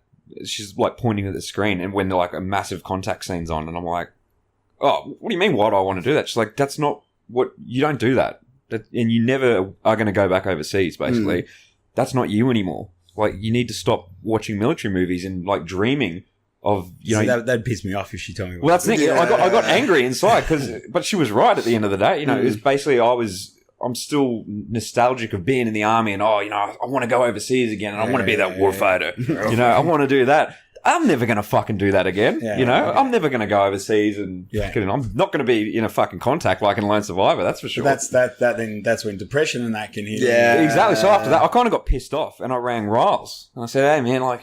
Did you lose my number, did you? Or? Yeah, mate. Yeah. Sorry, mate. I couldn't. No, you were overseas. Yeah, you're on ops, mate. You were living it. No, sorry, you were engaged, so I only tried it once. But I rang Riles. Sorry, bro. And I was like, man, this is what just happened, I'm feeling fucking pissed off about it. And he talked me through and he said, well, she's right, man. Like, you're not doing that anymore. You just got to let it go. He goes, I don't watch that shit anymore. He goes, what's the point? Why, like... We're romanticizing this fucking... That's it. This warfighter role we used to have where, our deployment wasn't like that. So what am I really... fucking Mars bars and Red Bulls. No. Pretty much, man. Like, so what am I missing? What is it? And then after that, I went, yeah, I'm not going to fucking do this shit anymore. Like, and that's... But you turn it off and you're like, and then you get annoyed because... They got terrible actors doing it. You're like, doing it right. Figure outside tricky out, mate. You know what I mean? But it's, it's like, but that's where we come in now and go, well, hang on. We can do that. We can do that and we can do it better because now you're going, well, I'll grab my gear. So a lot of the anxiety, if I said to you, or some dude who's on the couch who can't move and he's like, grab your gear and come and let's have a hold hands talk session about your feelings, about your webbing. You'd be like, fuck off, I'm not going to do that. Yeah. No, I don't want to touch my gear. No, that's bullshit. Because it's like, I miss it. But if I say, we're making a film and, we've done it now where dudes are on set and they're like the webbing that they get or chest rigs they get, they're like, this is shit. And then they get home straight to their chest rig and they're like, they're like, this is better. This is much better. All of a sudden they get it back on. I'm like, grab their mates. All of a sudden you've got this dude off the couch and he's playing with his webbing again because he's playing army, and he's like, this is fun because it's like, there's my purpose and identity back again. And it's like, this is what we're doing. And it's redirected. It's not like, right. Man, I tell you what, like, even now, like, because I'm still in, but I'm not going out field. Fucking let it go, Shane, your life up. Tell us a field worry. No, well, I was setting up my gear. I'm not going out field for another 3 fucking weeks. But like, I was like, why are you getting your gear ready now? I fucking love it. Like gearing up and fucking getting ready. And that's the thing. I think the best thing for our guys or girls, and when they come, it's because you're getting your gear ready, you rock up, blah, blah, blah, and then you sit down for 12 hours, and then you're literally, like, in the breezeway just talking shit. Yeah. And then it's like, this is fun. We're just talking, talking warriors, and you're playing Would You Rather. You know what I mean? And it's just, I don't know, you haven't played Would You Rather. You didn't get that? Yeah. Okay. Well, anyway, cool. Good story, Shaun. Yeah, anyway, nice one, mate. Way to bring this to a screeching halt, Shaun. No, but look, it's, and that's just what we're trying to do. And what's been really good is that we've been able to like spread it Australia wide. So if there's a project that comes up in Canberra, I know there's one come up and one of the boys contacted me and was like, hey, they're looking for soldiers in Canberra, and I'm like, sweet. So now we've got an office in Canberra. But I don't. It's not about me making money on that. I'm like, well, if you get that gig, I'm not taking any commission or anything like that. And that's no other agency does that. It's like, well, go and find your own gig, but I still want your commission. Especially for commercials, because commercials pay like $20,000. You know what I mean? So yeah, but. It's crazy. We did that RSL ad. I don't know if you see that. I did see that. Yeah. That was pretty cool.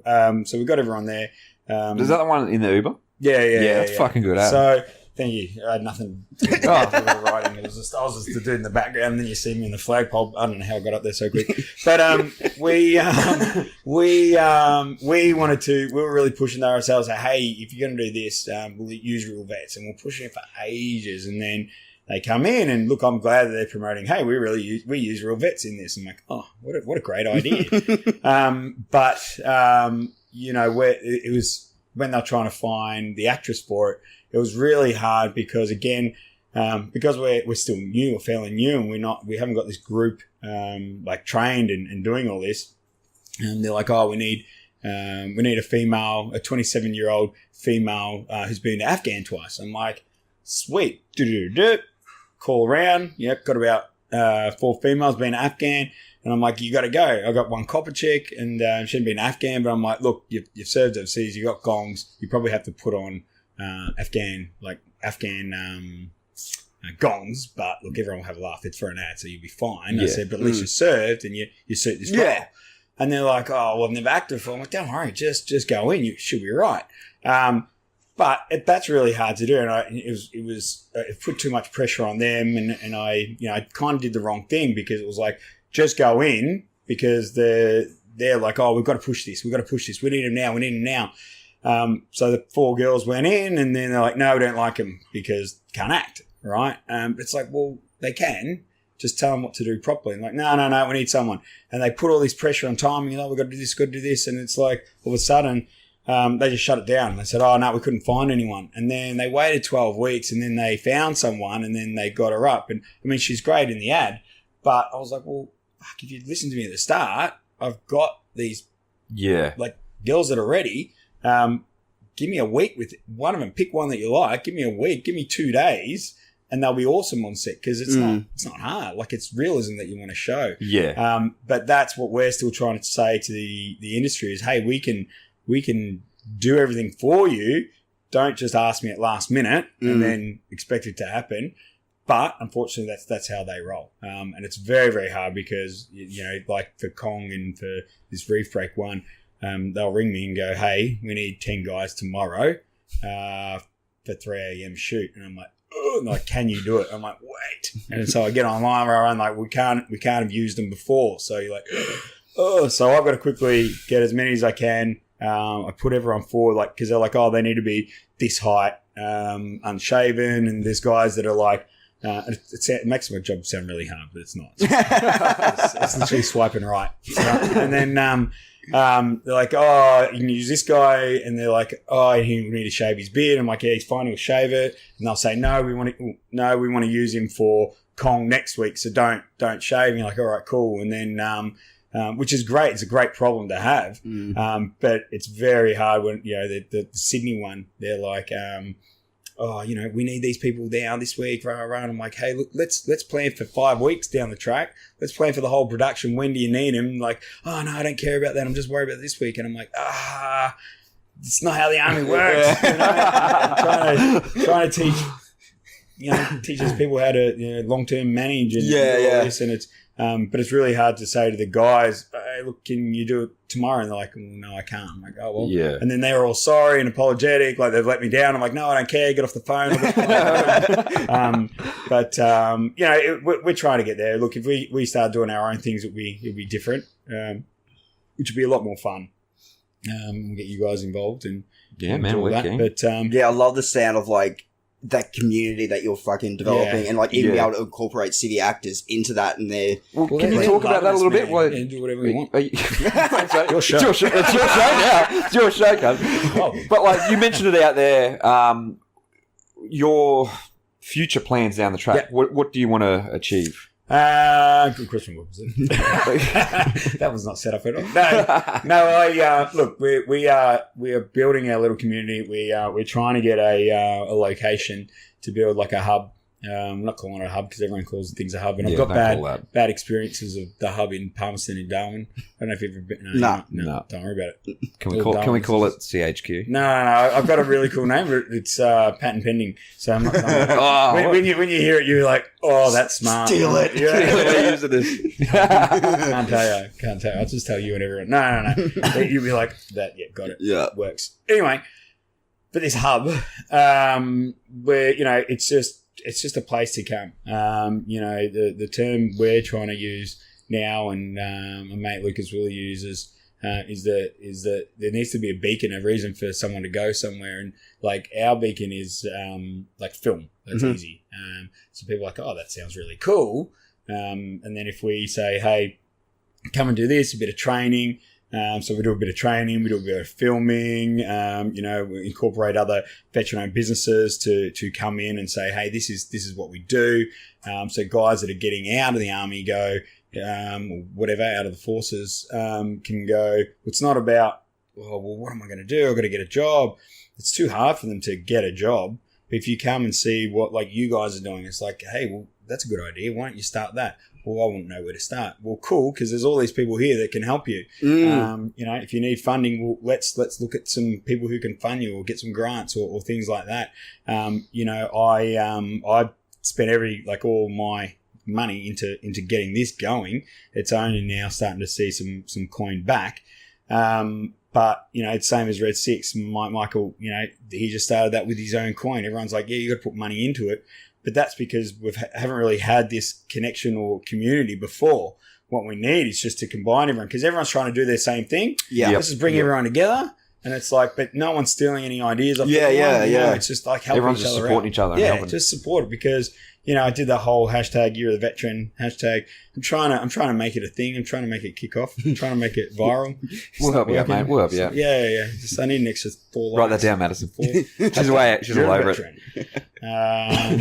Veterans helping veterans, veteransinfilm, veterans movies. I don't know. No, you're the veteran. I don't know. I just wanted to say, hey, look, because this is our year. This is when we're just going to push it. Only because, like I said, being in the film and the limelight, you're there, and people go, that's really cool. That's really interesting, and that's why the Minister of Veteran Affairs is like, oh wow, you're doing amazing things, and I'm like, I'm just doing what I want, and I'm trying to run a business, and it's giving all this opportunity to everyone. And there are so many opportunities to branch off into as well. Like, it's not just commercials or whatever. We were talking about it earlier with oh god damn it! I just lost my complete train of thought. Fucking this can't sound professional. Sorry guys. Turn that mic off. It's a mustache. Turn that light this way. What?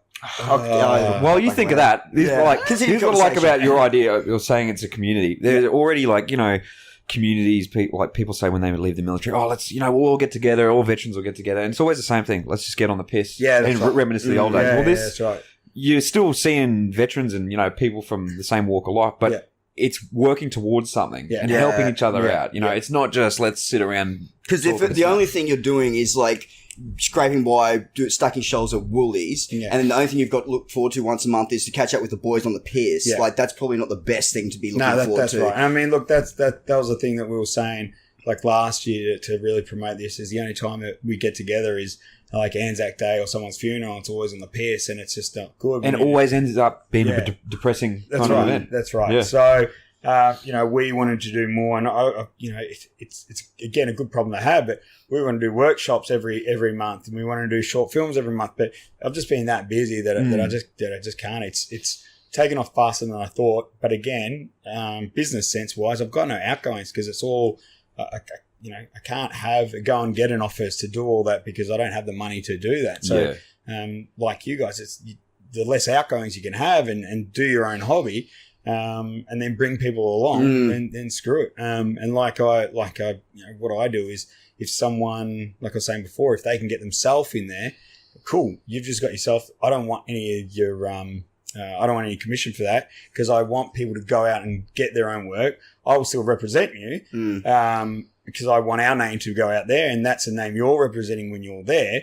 But what I want is when you go there, then take someone with you or try and get 3 other people on. And if you do, then that's when I'll take a cut, but I'll give you a cut of their commission. So all of a sudden you're now employing people, but you're following your passion. And it's working because I'm not about, like, I've never been about money or anything like that. It wasn't about that. I just wanted to start this movement, hashtag veteran movement. And You're on fire, bro. You got these written down? Yeah, it's on notebook. No, it's on my Instagram, extraspecialists Instagram. And then if you, you just bring everyone along, and everyone's like, oh, you're scared of people stealing your idea and all that. I'm like, no, not really. I said, I'm happy if guys can do it. There's that much work out there. There's that many different productions. I want guys to go, hey, that's a cool thing to do. I'd love for people to, I want Army Recruiting to come to me and say, hey, let's use your idea to recruit people and say, hey, if you want to get in the movies, come and join the Army. You get real life training to be a movie star. Well, I joined the Army because I thought it was the movies. Fuck, was I wrong? That's right. Well, I didn't go to Afghan, so I went to Asgard. So, I was going to say, you went to Asgard. I got an Asgard gong. It's it's good. No, you're right. It's the same. But you get out of the Army and you're like, what am I going to do? Where am I going to work with my mates like this again? And all of a sudden, we're providing this idea. So I want guys down in South Australia to say, hey, there's a movie down here. We're going to jump on that. I'm like, sweet, cool. Do it. It's not about that. It's just saying, let's use your skills and let's keep that idea going. We'll just revolutionize. Yeah.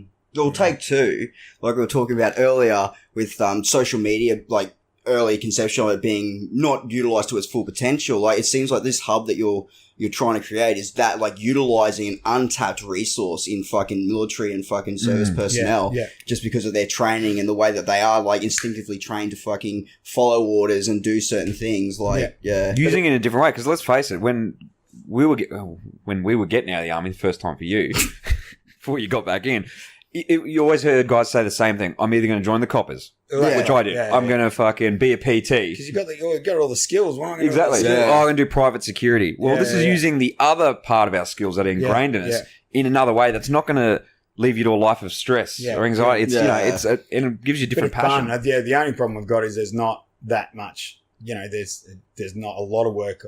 I said there's a lot of work, but I can't get everyone in. That's what I say to everyone. I said, look, I don't charge any fees or all that because I don't want you to think that, all right, I'm out there working for you personally. It's like, come on the books, and if something comes up, I'll put you forward. And if you get it, you get it. I said, but it's not, I can't commit. If you want to go into more of a career like that, we're going to try and branch off and do that more. But at this stage, we're still just going and just saying, look, this is an opportunity. Hopefully we can get everyone in, and we're growing like everything. So, but we'll get there. It's just a fun ride at the moment, and killing it. Yeah, I don't know what else I got. Before we wrap up, I want to ask you, what's your favourite war movie ever? Your favourite movie?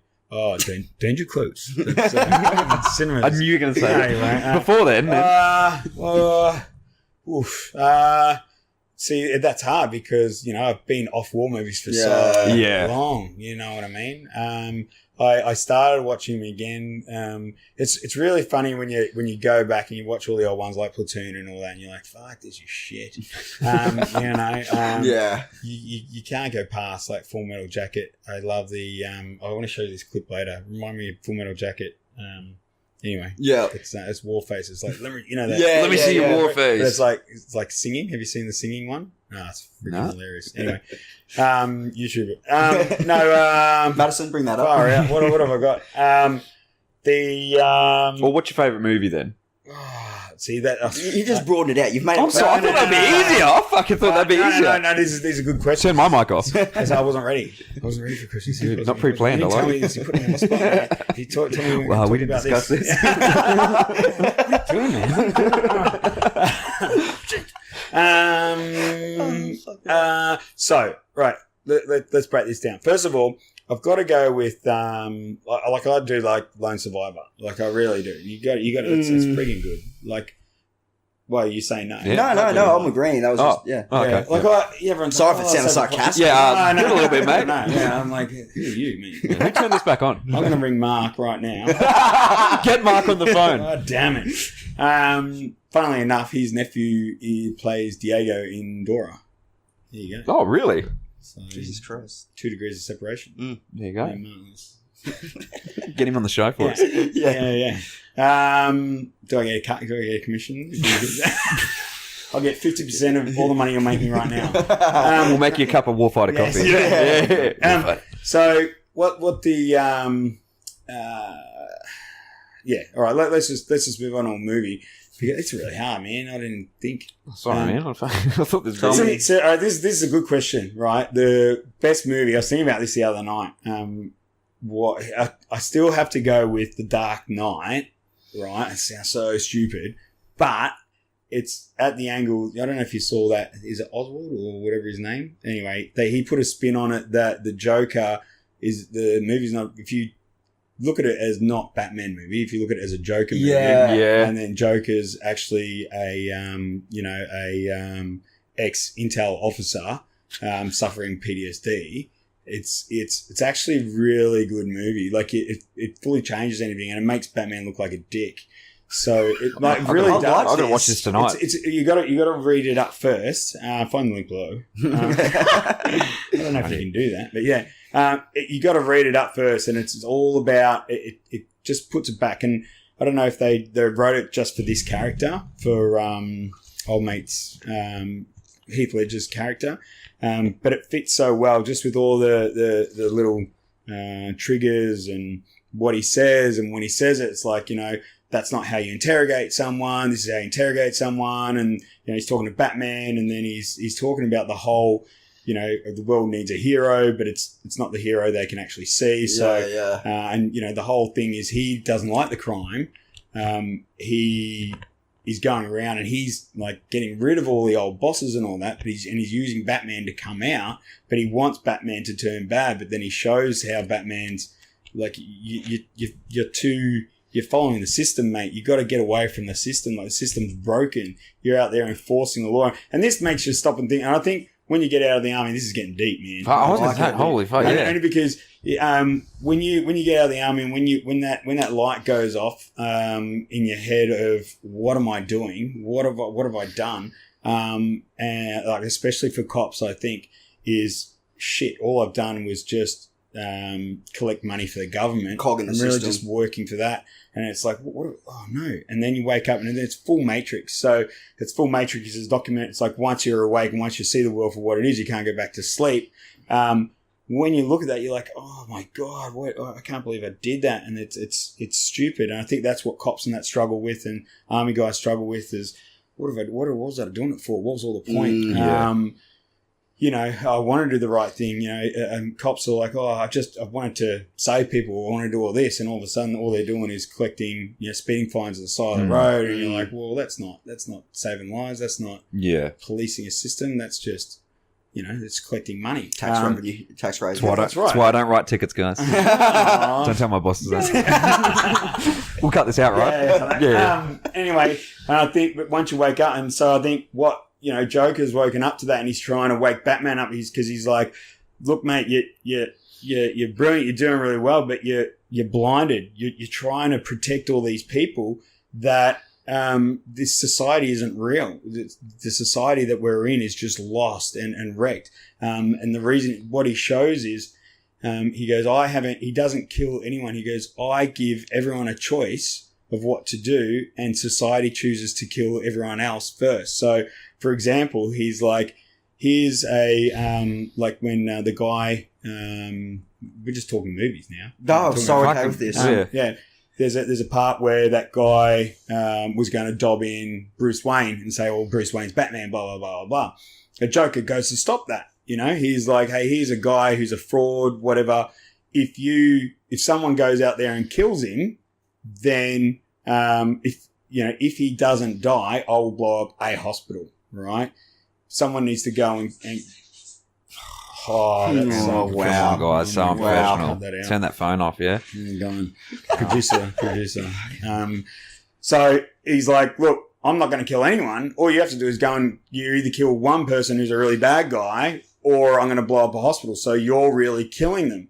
And what do they do? Instead of just finding this one bad guy and killing him because society doesn't allow you to kill one person, instead they evacuate every other hospital. And it's like, that's where society's back to front. And he's trying to show Batman that Batman doesn't get it because he's too stuck in it. No, what you're doing is wrong. Where are they? She's over there, mate. I'm not wearing hockey pads.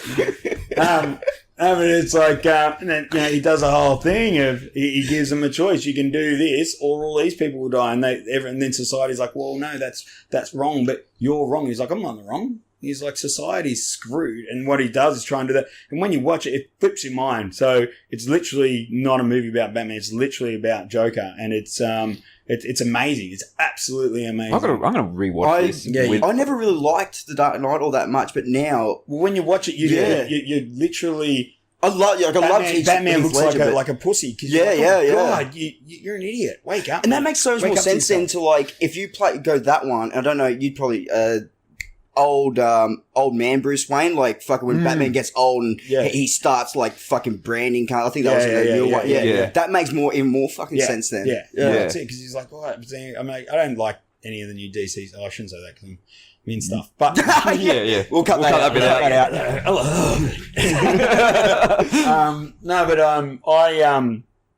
It just makes it so much more interesting to put those spins on those normal stories because that's more real, and that's why they keep saying, well, they're trying to work out his background, and if you have a look, it's like, well, you wonder how I got these scars, and it's like he never says anything, and what he does is always trying to show people, he this is going back to why he's an intel officer, is because he plays people to their weaknesses. So as soon as he meets someone, he knows how to play on their weaknesses. So he'll start talking to them. So like when he gets bashed in the cop office, he starts talking to the fat dude. Cop. He's like, this is what he knows how to trigger that person because he can read them. So he's a brilliant man. And he doesn't have a background. So like, we can't find any records of him. So they're like, clearly he's, clearly got to be a government agent or things like that. So, you got to read it up. I'm gonna watch this. And then when you watch it, you're like, oh my God, Batman, fucking pull your head in. You're a Jube. Like, what a fucking lid. Like, oh my God. And it's like, and then that's why, like, right at the end where he's like, you really can't, I don't remember what he says, but he's like, you really like can't be, he's too good. Like he's too good. Yeah. And I think that's what makes me then not like Batman, because at the end of it, because you're like, fuck, Joker's really good, because you're like, oh my God, Batman, you're too good. Like, people like you don't exist because you're too good. And that's not how the world works. Like, he's, all he's trying to do is help these people, but he's just being used. And that's why Joker's trying to wake him up and say, come on my side because I love ya. But you need to pull your head in and wake up to what society's really about. Anyway, that's why I like the movie. Fuck yeah. Good answer. Sold. I'm sold. Yeah. Good answer. I'm gonna jump to another one. This isn't a paid advertising, but have you seen that fucking trailer for, I think it's called Brightburn? I watched that just before I came here. Yeah. So mate, you need to watch it. It's a Superman origin story, right? But it's a horror movie. It looks fucking so creepy. If you flip it again, so it's not Clark Kent, it's someone else, Brendan, whatever, but it's Superman, right? But, you picture, Superman can fly and he can turn things and, he doesn't get hurt. But now flip it as, oh my God, he's floating in the dark, lasers are coming out of his eyes, and holy shit, he can't, he puts his hand in and he's eating a fork, just looking at people going, I'm indestructible. And then all of a sudden he just got super, and it's scary as shit. Yeah, man, it looks fucking scary. You watch it after this. This is what movies should be about. This creativity. I don't like the whole, because it's all about movies are made by money and revenue. So in order to get, and this is what I'm learning, in order to get a movie made, you've got to get investors to come in and buy it. So it's not like, I've got a good story. Yeah, cool. Is it going to make money? Yeah. That's why Marvel and DC movies are easy, because you make money off the franchise. It's a guaranteed that people it's all superhero movies. It's the same thing happening to the game industry at the moment as well. Right. Like, it's Yes, but see, we want to jump in the gaming industry as well, so why not? Oh my God, yes. Yes. Make that happen. Yes. No, but why not? Yeah, fucking oath. Because why not? And this is my thing. And if someone else wants to do it, cool. Let's work. Like, let's just all work together. And all the thing we just keep pushing is this is what I love about you guys, because it's just go and do it, because that's rehab. That's going out and getting this done. It's following your dream. I had my ex-wife just never really followed what I wanted to do, as in, like, I had all these ideas and she's like, oh, that's stupid, that's dumb, and how can you work? And you listening, babe? No, but it's like you can't put it there, you can't. I'm joking. You want to choose your ex, mate? I'm joking. That took me a second. No. It took her a second. No, but it was very hard because, different personalities, and that's why I had to walk away, because it was, I was used to, like, army, you're not working. You go and you join the army, you live in it. Yeah. You get out, you're like, oh, I've got to find something that I'm living. And she was like, no, I don't understand. You go to a job, work Monday to Friday, and then that's it. 7 to 5, and then you save for a holiday in the year. I'm like, no, that's not how I operate. Nah. And she's like, well, no, that's what normal people do. I'm like, I don't even. Anyway, I won't get in an argument. But that's it. It's like one day that old thing where you say, I meant to say, can you please pass the salt, but I said, you ruined my life, you bitch. Freudian slip. No. Write that down, Madison. No. God damn it, Madison. Why are you writing? You're not writing fast enough. Get off your phone.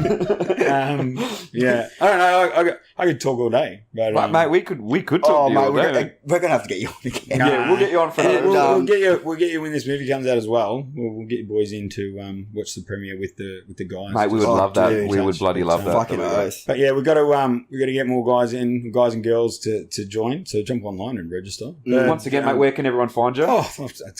They can. I'm getting extra specialists, all one word. So the way you remember it is, look, extras are in movies, but we're specialists at that job. Wait, I'm confused. What? Wait. I'm just telling you how to remember it so you don't have to write it down. Oh, okay. Right. So, yeah, extras, right? Yep. And then, or you're specialists, but we're specialists at being extras, right?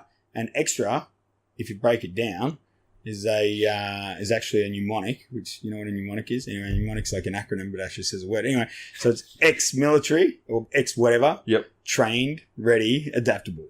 Right? Oh, yeah. I'm rock hard right now. So that's right. So, what are we? We're extraspecialists.com. Boom. Fucking see that? Easy. All easy. Lowercase. Sean, thanks for coming on. And, what was that? Cut that laugh out. And thank you for your service.